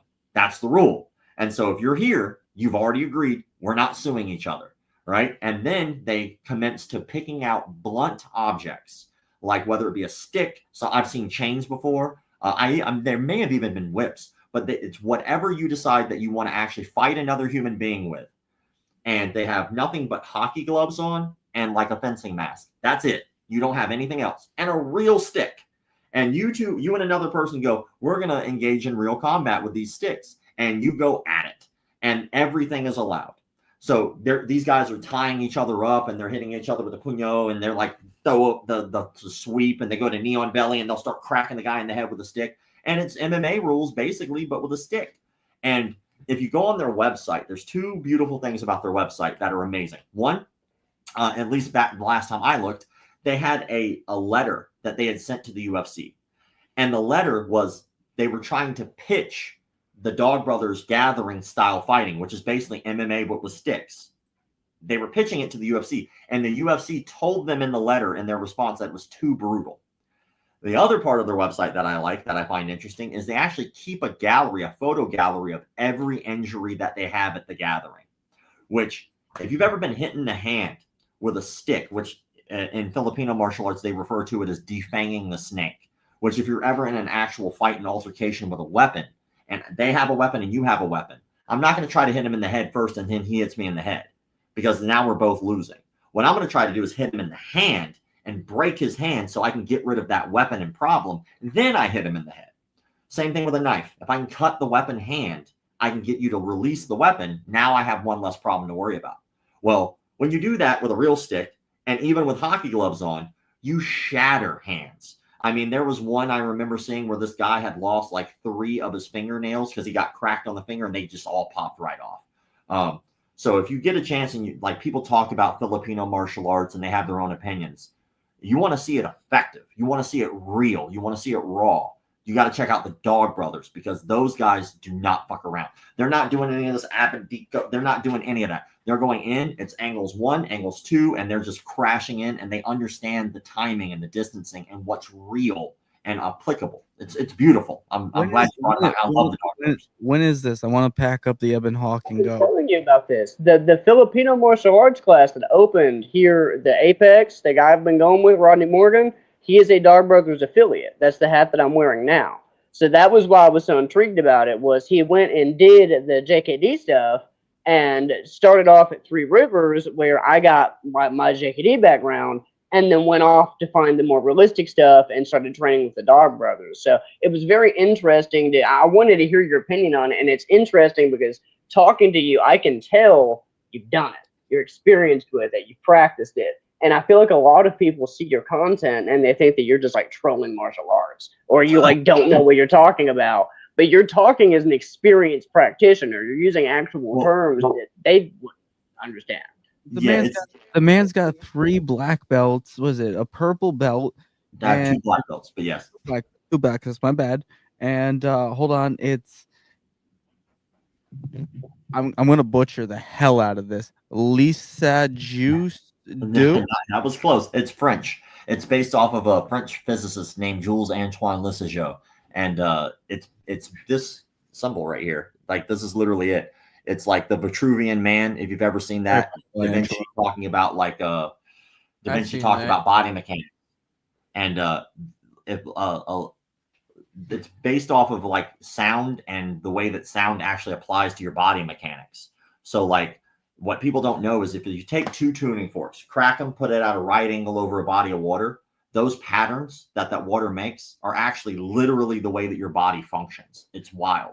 So like our body does not move in straight lines. It moves in a lot of circular patterns, right? Because we're all hinges, right? So almost everything is either a circle or a semicircle in one way or another. And so it's about understanding the lanes and patterns of attack, which you see a lot more in Filipino martial arts. Like in Filipino martial arts, you typically get like angle 1, angle 2, angle 3, angle 4, right? And you get that, right? This is the same, but we also cut back the same angle. So we have 1, 2, 3, 4, and then up the other way, 5, 6, 7 straight down, 8 straight up, and then 9 straight in. And that's the basis of the system, is those angles of attack and how you can put those together and make them flow. And so when you look at the nunchuck stuff that I do, it's very flowy, right? Because it's just me putting those angles of attack together. Would I ever fight another human being like that? Fuck no, that'd be weird, right? Would I ever defend myself with a pair of nunchucks? No, no one sits by that guy on the bus. That's the weird guy. No one carries nunchucks with him. I'm never going to be walking around with nunchucks in my pocket because I'm not Michelangelo from the Ninja Turtles, right? But one thing that I discovered through that art is nunchucks are one of the rare weapons that bite you back. When you make a mistake with a nunchuck, it's not like making a mistake with a stick. If I make a mistake with a stick, I just made a mistake and that's it. If I make a mistake with a pair of nunchucks, it hits me back. It makes me pay for what I've done wrong. And so like by learning that weapon, it made learning every other weapon so much easier. So like after I worked on nunchucks for a long time, the next weapon I started working on was bullwhips. And it was like a duck to water because I already understood the lanes of attack. And nothing really changes from angle to angle, or nothing really changes from weapon to weapon but intent. The angles are always the same. So if I have a stick, this is angle 1. If I have a knife, this is angle 1. If I have a chair, this is angle 1. Because sometimes we're in Waffle House and we got to use chairs. Like it's all the same. Sorry, side thought.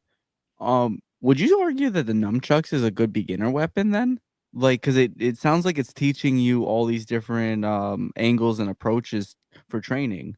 I think so. Like it's a difficult weapon to learn, but I think that by learning it first, it makes every other weapon so much easier. Like for instance, there's not too many weapons that apply the same way.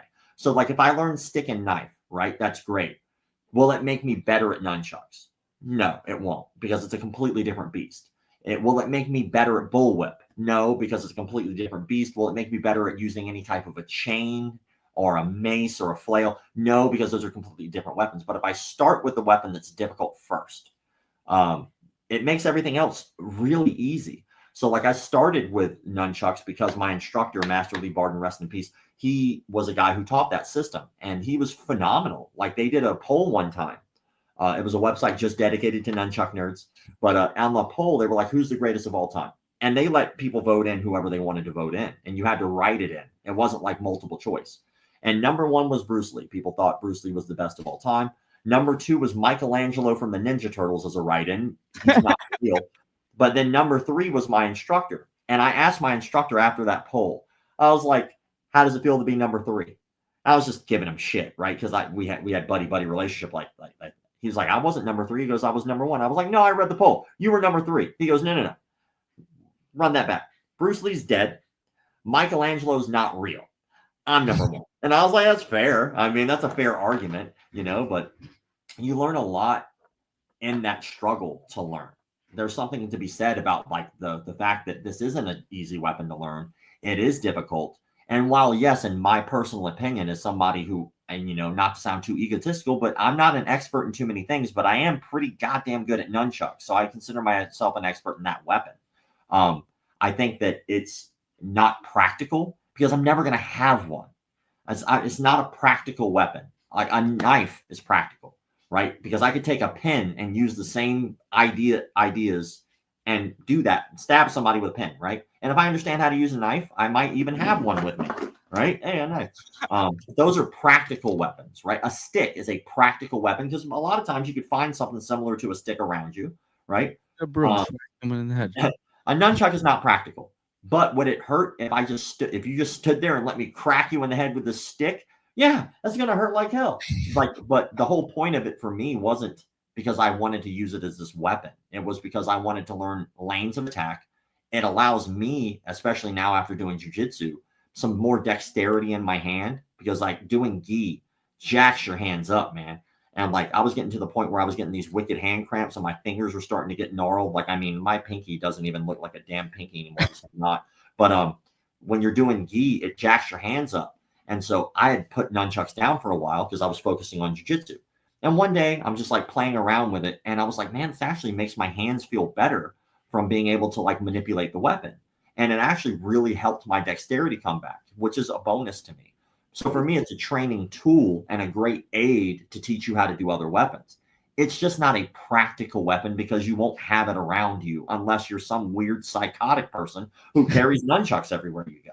So feeding off of what you said there a little bit, you mentioned a little bit of that struggle in training with it, and a little, you've had a very successful run with your channel, with the business as a whole. Do you think there's a benefit to struggling a bit in life? I feel like a lot of people I'm sorry to deviate a little bit, but I feel like a lot of people veer away from that idea of struggle. Do you feel like there's a learning opportunity in there or like a blessing in struggle? I think it depends on your life. Like, I think that we all want to believe that we're all on this equal playing field and life will happen to us all equally the same way. It's just a matter of when life hits you, right? I think that a lot of people have that ideology. It's like, oh, well, you were born with a silver spoon in your mouth. Wait till you get out into the real world. Well, what if they never go to the real world? Like, there are people who do very evil things and they can do evil things all the way until they die, never get caught, never get in trouble. That's a fact of life. There are great human beings out there who do nothing but give and they die poor of cancer. Like, did they deserve that? No, but sometimes that's how life goes. Do I think struggle is important? I think struggle is something that could be important if your life requires that. Like, I think that it's a good positive way to view things because trust me, if I had to pick the options of being born rich, right, never having to work a day in my life and dying rich, I'm going to take that all day long, right? But if somebody's like, all right, hear me out. What we're going to do is we're going to make your life shit. It's going to suck. Nothing's going to go the way that you're going to want it to go. We're actually, as a matter of fact, halfway through, we're just going to take a limb, right? For giggles. And then we're going to put you in a wheelchair and then we're going to paralyze you. And then you're going to have to walk around by blowing into a straw. But at the end of the day, you'll feel fulfilled. Like, what? I would like to walk, please. Like, so does that struggle make that person better? No, it doesn't make them better. It made their life suck ass. Like, I think for certain people, you need it. I think for certain situations, but I've always said the same phrase ever since I heard it years ago. Situation dictates technique. And like, to give you a comparison, I believe that violence and swimming are equally important. Not one better than the other. They're equally important. Do I need to know how to swim right now? No, that'd be weird. I'm walking. I would walk right now, but I don't need to know how to swim right now. But if you take me and drop me off in the deep end of the pool, I damn sure better know how to swim or I'm going to die. But when does that happen? Like, very few and far between in my life. So it's something that's important, because if I don't know how to do it, I die, but it's not a necessity in my day-to-day life. Violence. Do I need to know how to be violent right now? No, I don't need. And 9 times out of 10, you probably should not know how to be violent. But if I drop you into the deep end of a fist fight, you damn sure better be efficient and be very good at being violent, or you also could die. And so, like, these two things are very important. Struggle's the same. Like, do I need to know how to struggle? Well, I don't need to know how to struggle until a struggle is presented in front of me. And then I better be able to handle and cope with that, so that way I can be prepared for the next struggle if it ever arises. So I think that it's just as important as violence. It's just as important as swimming. The struggle is important when you need it. So if you want to be prepared for a struggle, you yourself have to force yourself to struggle, no matter what's going on in your life. I don't know how to swim until somebody puts me in the water, but I'd much rather someone teach me to struggle how to swim, and then I know for the rest of my life, than be put in that situation where it's like, here's the deep end. Like, I don't know how to swim. Now I'm dead. Because I myself did not take the time to put myself in those situations. You need to put yourself in the situation of knowing how to struggle, so that way you're prepared for when the real struggle happens. That's my opinion. No, that's beautiful, man. And I gotta tell you, you have some of the best analogies I've ever heard, and I swear to God, you have one for every single situation. It's beautiful.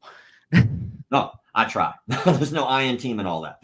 You know? Oh man, it's great. All right. We are running on 1 hour and 30 minutes. Normally we cut this about an hour. So at this point, we're gonna run into some trivia. Rob, I hope you're ready for this. I'm gonna God, I've been hitting the head a lot, so I'm just trying to keep my shit together over the years, man. You're good. All right. Jeremy's down there. All right. Speaking of Jeremy, we got I'm gonna leave it to him. I'm gonna let him do the trivia. Dalton, make the magic happen. All right. Oh boyo. Okay. Oh snap! Oh boyo. Okay. So George Dillman founded which martial art? All right. Kyushu Jutsu. Yeah. Okay. Yeah, I know George Dillman like the back of my hand. Like, George Dillman's a crazy person who believes he can knock people out with his mind. But yeah, Kyushu Jitsu is also one of the weirdest martial arts out there. It's also such a weird martial art that they themselves say that Kyushu Jitsu should not be learned by itself, but it's a complementary martial art that should be learned in addition to another martial art, which is hypocritical because they still give you a black belt in it. All right. Well, you blew that one out of the water. All right. So on to the next question. I have a feeling you're going to ace this. I hope so. Well, if there are questions like that about frauds, I think I got it. All right. Who founded Bunjikan Budo Taijutsu? Well, if I butcher these, y'all, I'm from Kentucky. Okay. So I get it, dude. I'm from the South too.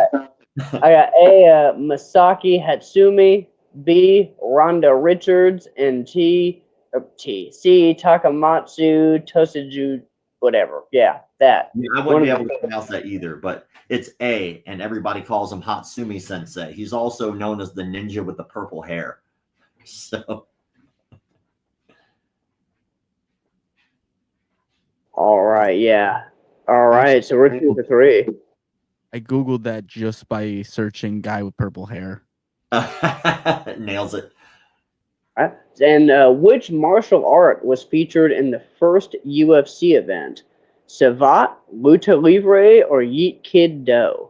I will say Savate. I do remember there being a Savate guy in there. And for anybody out there who doesn't know what Savate is, it is basically like a French style of kickboxing, which was made popular by rich people who had hard-toed shoes, and they would actually use the shoes' toes to fight with. All right. Yeah, Nailed you it. blew those. Yes, sir. And educated the audience while he did it. Well, we quizzed him and he educated us. All right. Well, I appreciate it, man. I really enjoy that kind of stuff. Like I'm a student of the game, man. I love martial arts. Like I truly love it. I think it's a beautiful thing and it helps a lot of people. And even though I have to call out the bullshit, and that's why I call out the bullshit, is because I think it's such an important thing that we should, as a community, try to protect how important it is and not just let anybody come in and bastardize what we do, you know? No, it's so it really is so important that when you love and care about something that you kind of protect it and try to keep the best interest in mind. My friend, as we come to the close, I want to give you an opportunity to give some shout outs. I think a big one would definitely be your documentary. I believe you're going undercover a bit and exposing quite a few scammers and such. Why don't you give a few plugs real quick? Yeah, for sure. Well, I want to finish with that one for sure. But anybody can find me on most any social media, McDojoLife.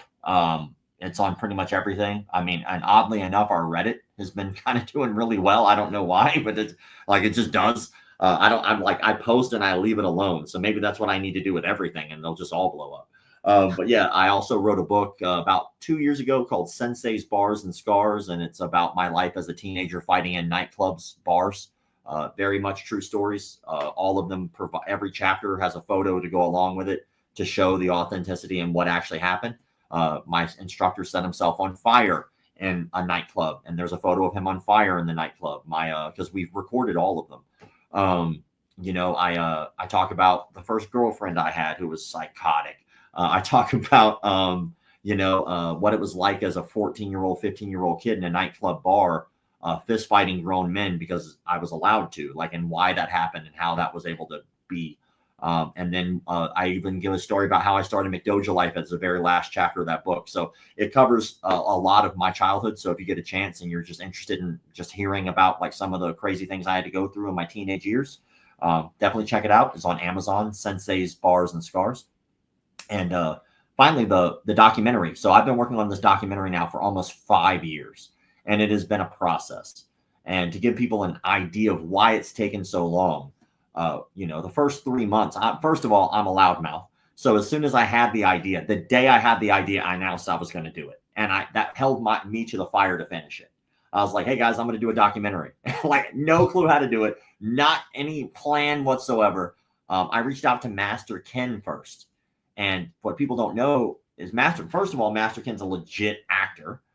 He's been in a lot of stuff. He was actually just in Keith Jardine's new movie, which is fantastic if you get a chance to watch it. Kill Me Again, I do believe.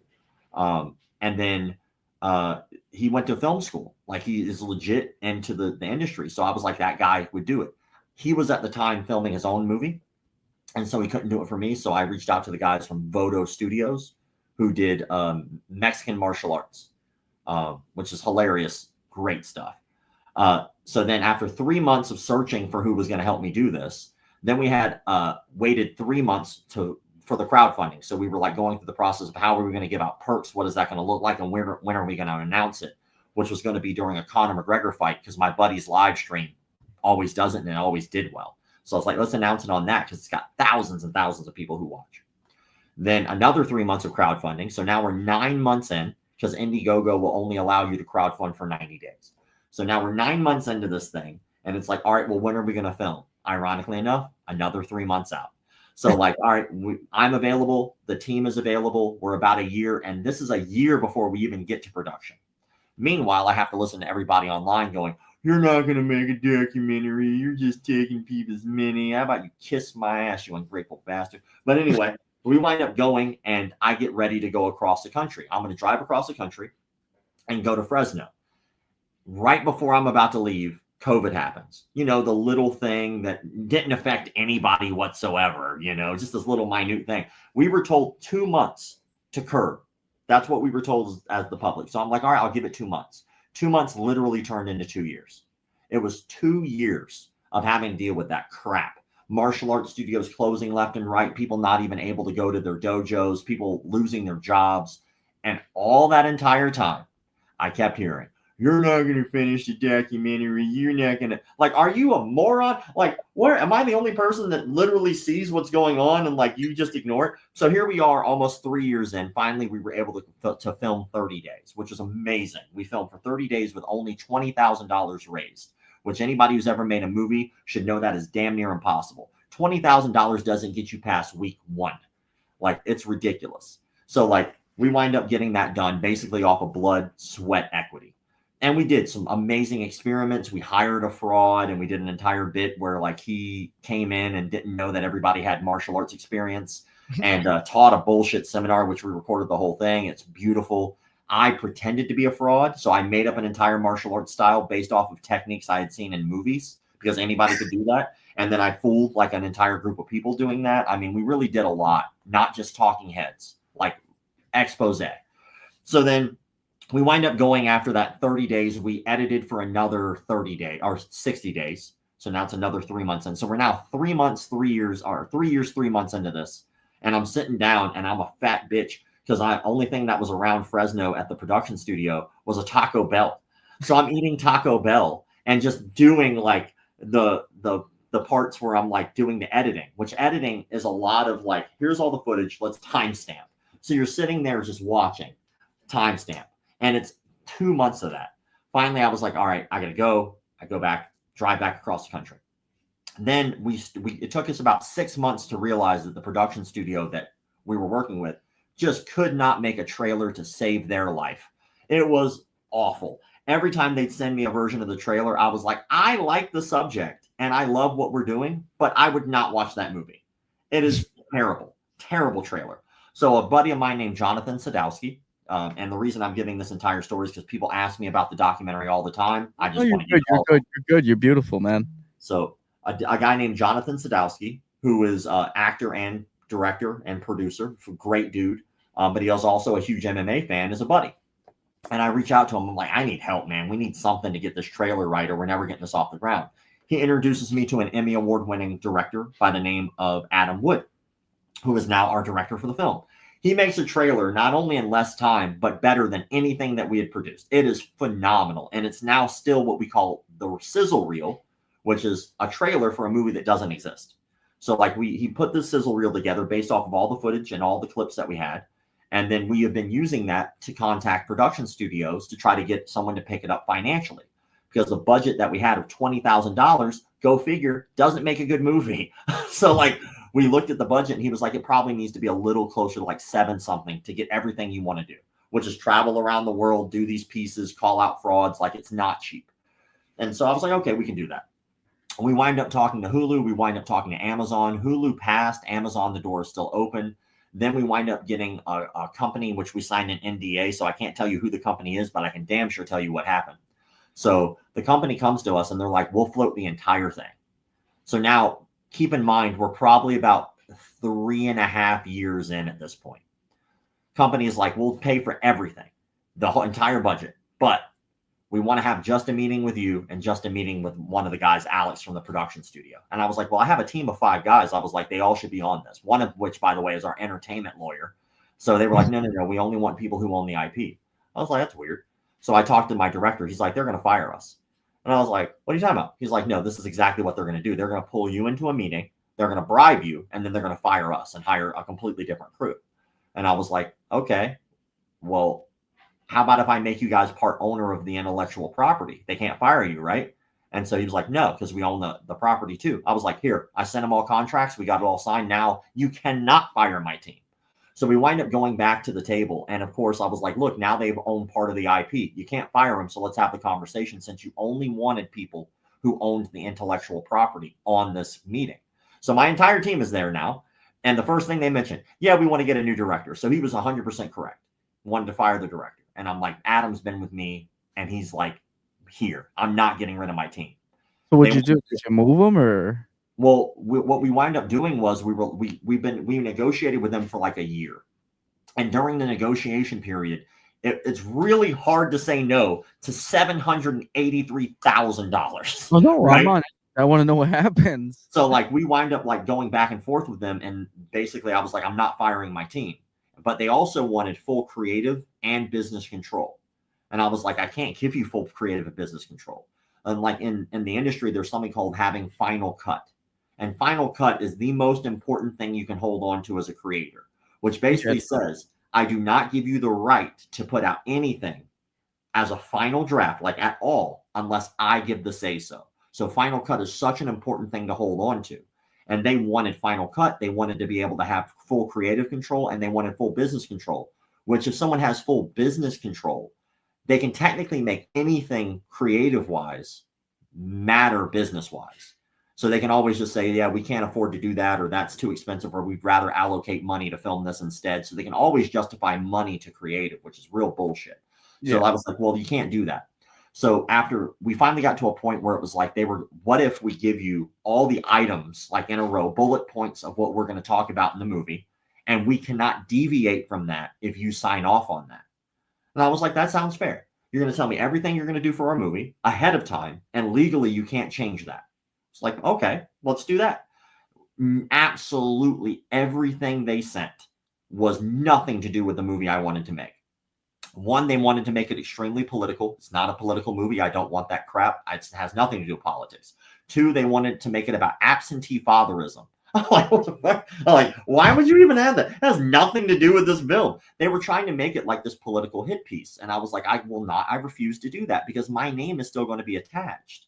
Like, I'm going to have to go out and be the face of this damn thing. And I'm going to have to go on these shows or podcasts and explain why this movie's dog shit. I was like, I'm not going to let you do that. To like 28 years of my life that led up to 13 years of hard work. I'm not going to let you ruin my brand. So then we wind up getting to the point where it's like, after a year of negotiation, they pulled me aside and they were like, what if we give you an extra $80,000? Will you sign? So they were going to give me an extra $80,000 along with what I was going to make from the production of the film, along with a percentage of what it was going to sell for. So I'm probably turning down like $450,000. And I was like, absolutely fucking not. It was the easiest decision of my life. I am not going to let you fire my team, and I'm not going to let you destroy this brand. This means something. And while it might not mean shit to you, it's just something to make a dollar off of. This means something to me. It's why I do it. Like, you don't make a lot of money calling out rapists. I promise you that shit. I'm not making hand over fist money. I'm not riding around in a Bugatti, right? I give everything I have to this shit. You can't fucking bribe me. And so we said no. I had to turn down $750,000 and have my movie made like that because of what they were going to do to it. It's crazy how, I'm sorry. I'm just resonating with what you're saying there. Like, as a media company, we make jack shit. I make most of my money on photos from events. So like, yeah, no, I shit. Yeah, integrity means everything in this business. Well, like, what do I do? Like, how do I sit there and continue to do what I do if I just sold out these people? Like, these people who have been with me the entire time, working hard, taking these meetings, not getting paid shit, literally nothing. Us spending our own money to keep this project going. Meanwhile, I still have people who crowdfunded for us. They're crowdfunded to get this shit done the way I wanted to do it. They didn't crowdfund them. They crowdfunded me because they have faith in me. And I hold that very heavy. That means something. And so I wasn't going to let them bribe me. And for everybody out there who like looks at how long this is taking, this is not the easiest process. And anybody out there giving me a hard time for how long it's been taking, suck my balls. One at a time. You can do both. I don't care. You can go up to down to up, left to right. I don't give a shit. But this is not that easy. And there's a lot of sacrifice you have to make to continue to drag it along. Meanwhile, there was also an actor strike, a director strike, and a writer strike that happened that people completely forget about. Hollywood is not functioning the same way after COVID, which is not something we could prepare for. So yeah, it's been taking a long time. But one silver lining, we did get a company now called Big Media. And Big Media is going to be the production company. It's going to be a co-pro thing between Big Media and a company called Grit Productions, which is my director and our entertainment lawyer, Craig. Craig is the shit. Craig's amazing. I wish people gave him more praise, but he's the guy behind the scenes who keeps us from having to go to jail. So Craig is the man. But like, now we have that company, and now we also have Jocko Willink as an executive producer. Ooh. And so like, we now have like, because of the sacrifice, we're making it better than it was before. So now we're at the finish line, and I can't tell you the two companies that we're talking about, unfortunately, yet, who we're talking about for distribution, but they're not small companies for distribution. And for anybody who's not aware, distribution means what it's going to play on, where you can watch it. And so for us, we've worked hard and sacrificed to get this across the finish line. I will get it across the finish line. I'm not asking. I'm not saying maybe. I'm promising that shit because I put my word on it. And where I come from, when you do that, you damn sure better follow through. What are the chances of seeing the McDojoLife documentary on Netflix? I mean, it's a possibility. So like when it comes down to it, it's just a matter of now I have to move. Like I'm literally moving to LA in October. So October 6th, I start driving across the country so that way I can get it done. You're like East Coast, right? Yeah, I'm in Jacksonville. I'm about as far East Coast as you can. I'm 15 minutes from the beach. Oh yeah, damn. So it's a long drive, but like now I'm going to go out there. I'll be there anywhere between 3 months to a year.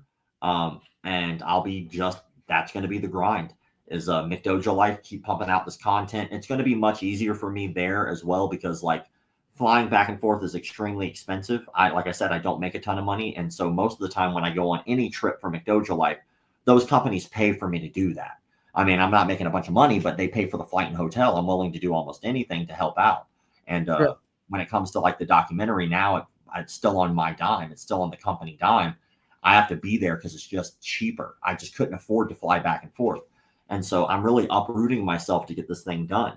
And I really hope that what we can put together is timeless. I want that to be a standard when people are about to join martial arts. They say, hey, before you do, just take a look at this documentary. And I don't want it to be a hit piece on martial arts either. I do want to show and showcase the beauty of what martial arts can be, but we can't have one without the other. And as old school kung fu as it is, that's the yin and yang of this shit. You can't have the good without the bad. Like I can't be peaceful without the ability to be violent because if I'm one and not the other, I am just harmless. And like, that's not my quote, but it's true. That's the yin and yang of things. And so for us, yeah, it sucks balls. Yeah, there's a grind. Yeah, it takes forever. Yeah, you have to listen to Hollywood speech, which I hate the way people talk in Hollywood. Because where I come from, you go, do you want to do this thing? Yep. Shake hands, we're done, which is exactly how it worked with Jocko. It was like, we had a 2-hour meeting. I was like, do you want to do this or not? He's like, yep. We shook hands and that was it. And he's been on board the entire time, grinding it out with us, just like everybody else. But when it comes to like Hollywood, they're like, hey, we like the project. We feel it has a lot of potential. I would love the idea. Let's get back to you in like, say 6 months. I'm like, what? Okay. 6 months rolls around. Hey, we're not going to be able to make that meeting today. Let's push it off to 3 months. Hey, let's push that off to 4 months. And that's how they just do it. They just hope that they just wear you down to just stop calling them. Like instead of having balls and saying no, like because they want to leave the door open. A lot of even agencies are useless. Like you want to think that a talent agency 9 times out of 10, because that's how they make their money, will be in it for you. But they're in it for them. They don't give a shit about your project. And if your project requires work and they themselves cannot see the vision of how this will make them money, they are not going to work for you.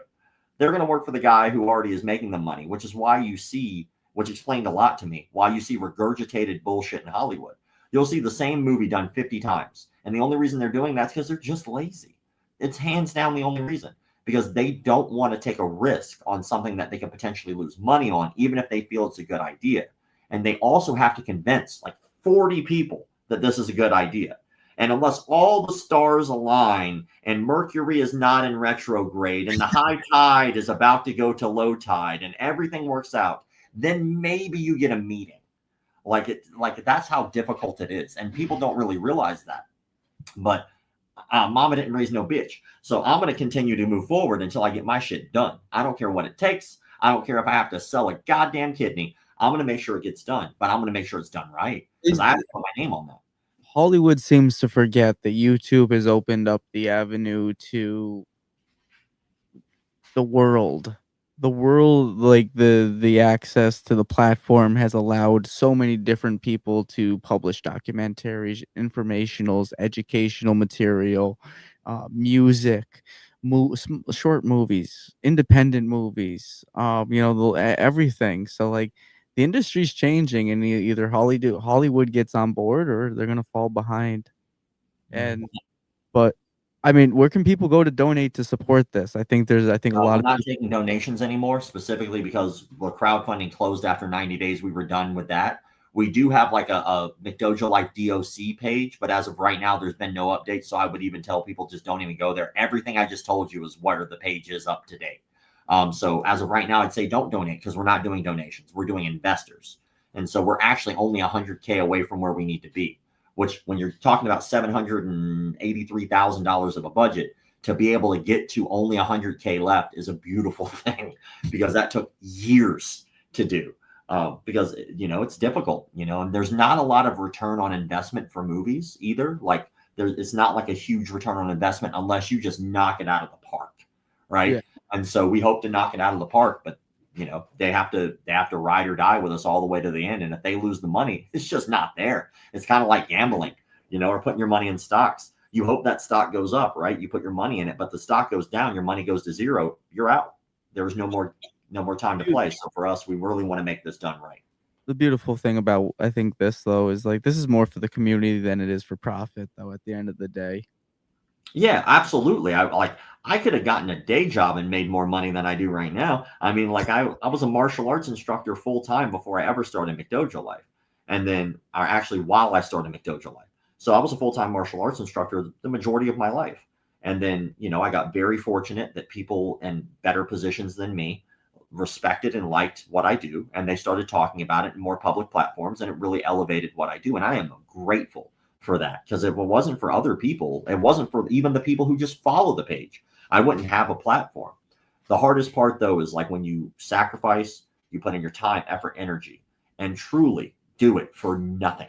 Like I have enough to pay my bills, and you get people online who assume shit about you, which is why I was so passionate about it earlier. They assume how you think. They talk down to you like you're a piece of shit. Like they don't recognize or even share any of the stuff that they could share for free. It's a button click for them to go, hey, this guy's a rapist. And I even tell people, you don't even have to share my stuff. Find the story. I'll send you another article if you think that I'm just doing this for me. I'll find you the article on my own time. I'll send it to you so you can share the article about the rapist. It doesn't have to give me a shout out. I don't give a shit. Like what I care about is we can make something better than what I found it as. And like I have two fears, only two. For some reason, I'm terrified of heights. It's a stupid fear. I know that I'm going to be okay on the roller coaster, but my brain and my chest won't allow me to make that connection, right? Can't do it. And I'm terrified. It is scary as shit to think that I could exist on the planet and literally do absolutely nothing that will leave any kind of impact whatsoever. How insignificant is that? Is that why? Oh, I'm sorry. This is a deviation thought of my ADHD brain, but is this why you're driving? Is that why you're driving across the country instead of flying? Or are you flying? No. I'm driving so I can have my car with me. I'm going to be out there for like 3 months to a year. Yeah, no, I fly all the time. Like flying doesn't bother me. The falling and dying is what bothers me. Oh, see, I just can't do up high. I like getting high, but I can't get that high. On the plane, calm. That turbulence starts to hit, I fall apart. I'd cry. It's like I'm on planes all the time. But like when it comes down to like this and the impact that I'm trying to make, it's because of a fear. I'm terrified that I would exist on this planet and then I would die and have done nothing with my life or done nothing to make an impact. That's terrifying. So that means you literally meant nothing. So why not just end it now if that's the case? You could just be done. I could get to the finish line right now. But if I'm going to be here, I damn sure better have an impact. That's I think I have an obligation to do that as a human being. We can all make this life a little better. Why the fuck don't we try? And if I can do that a little bit, then I feel like I would have earned my right to die. And I don't think I've earned it yet. I have plenty of time to be able to get that done. Or maybe I don't. But every day we don't get to make that decision now, do we? So if you want to like earn it, then fucking earn it. Because I don't want to be on my deathbed and like, fuck.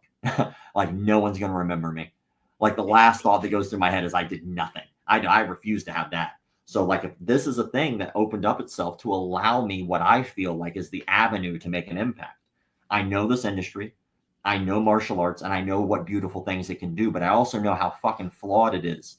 And if we as a community actually give a shit, just give a little shit collectively, maybe we can all make a difference for like one kid. One kid doesn't get raped.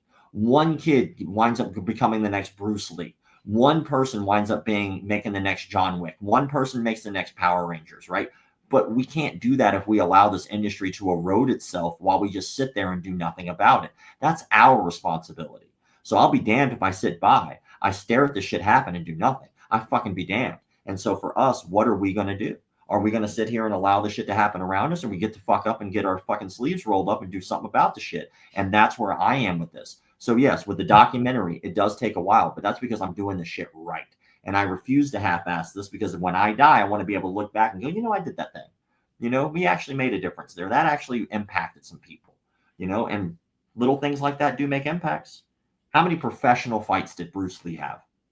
None. How many people did he inspire to want to join martial arts? Millions. Millions. Because it doesn't have to be about what's effective, what's not. It's just about having a purpose. And if you go walk towards that purpose, you will affect people in a positive way, sometimes negative along the way, but ultimately in a positive way overall. So I love this job. I love being able to talk about this stuff, because even in this conversation, maybe, just maybe, there's somebody out there who listens to it. And I would have never expected, because I don't know them, that person winds up doing something great because they were inspired, because of the conversation that they heard. Something that you said, John, or something you said, Jeremy, resonates with them, and they wind up going down a better path because you just said some words that mean some shit, right? But that would have never happened unless you tried, unless you started this shit, unless you put a podcast together, right? So these things matter. My man, I don't think I could have said it better myself. And honestly, throughout this podcast, I feel like I was already a fan of everything you've done wholeheartedly. Like I said, I've been following your channel for a long time, but I can't agree. I anticipated maybe like a little bit of a little pushback somewhere in here, but I can't tell you how much I agree with how you view not only just the martial arts, but the way you need to move forward with the world. Having something to be remembered by is so important to me, and I think that was one of the reasons I kind of been pushing on Jmurrayathletics so hard.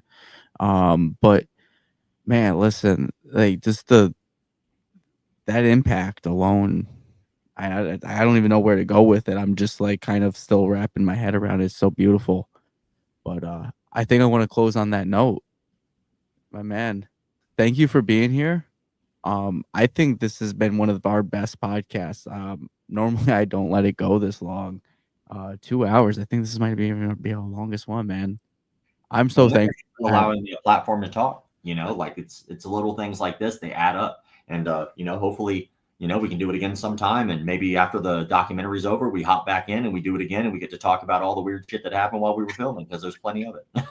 Absolutely. No, I absolutely want to bring you back to continue talking about the documentary and all these little projects you're working on, because damn, man, if I can achieve even half of what you've achieved in your lifetime, I think I'd call myself successful.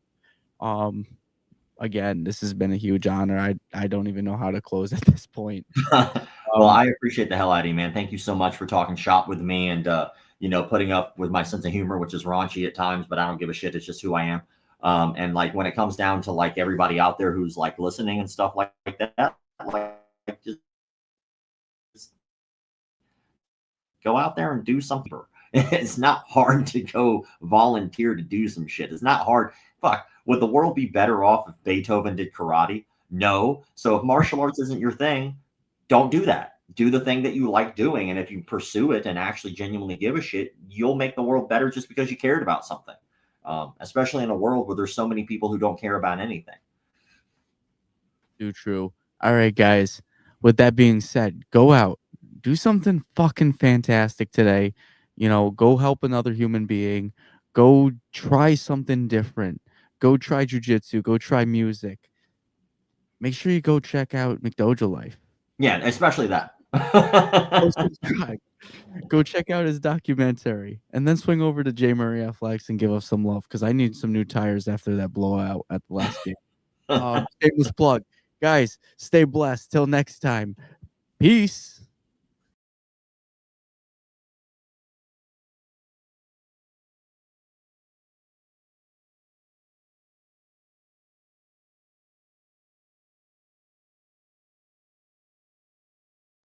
Yes.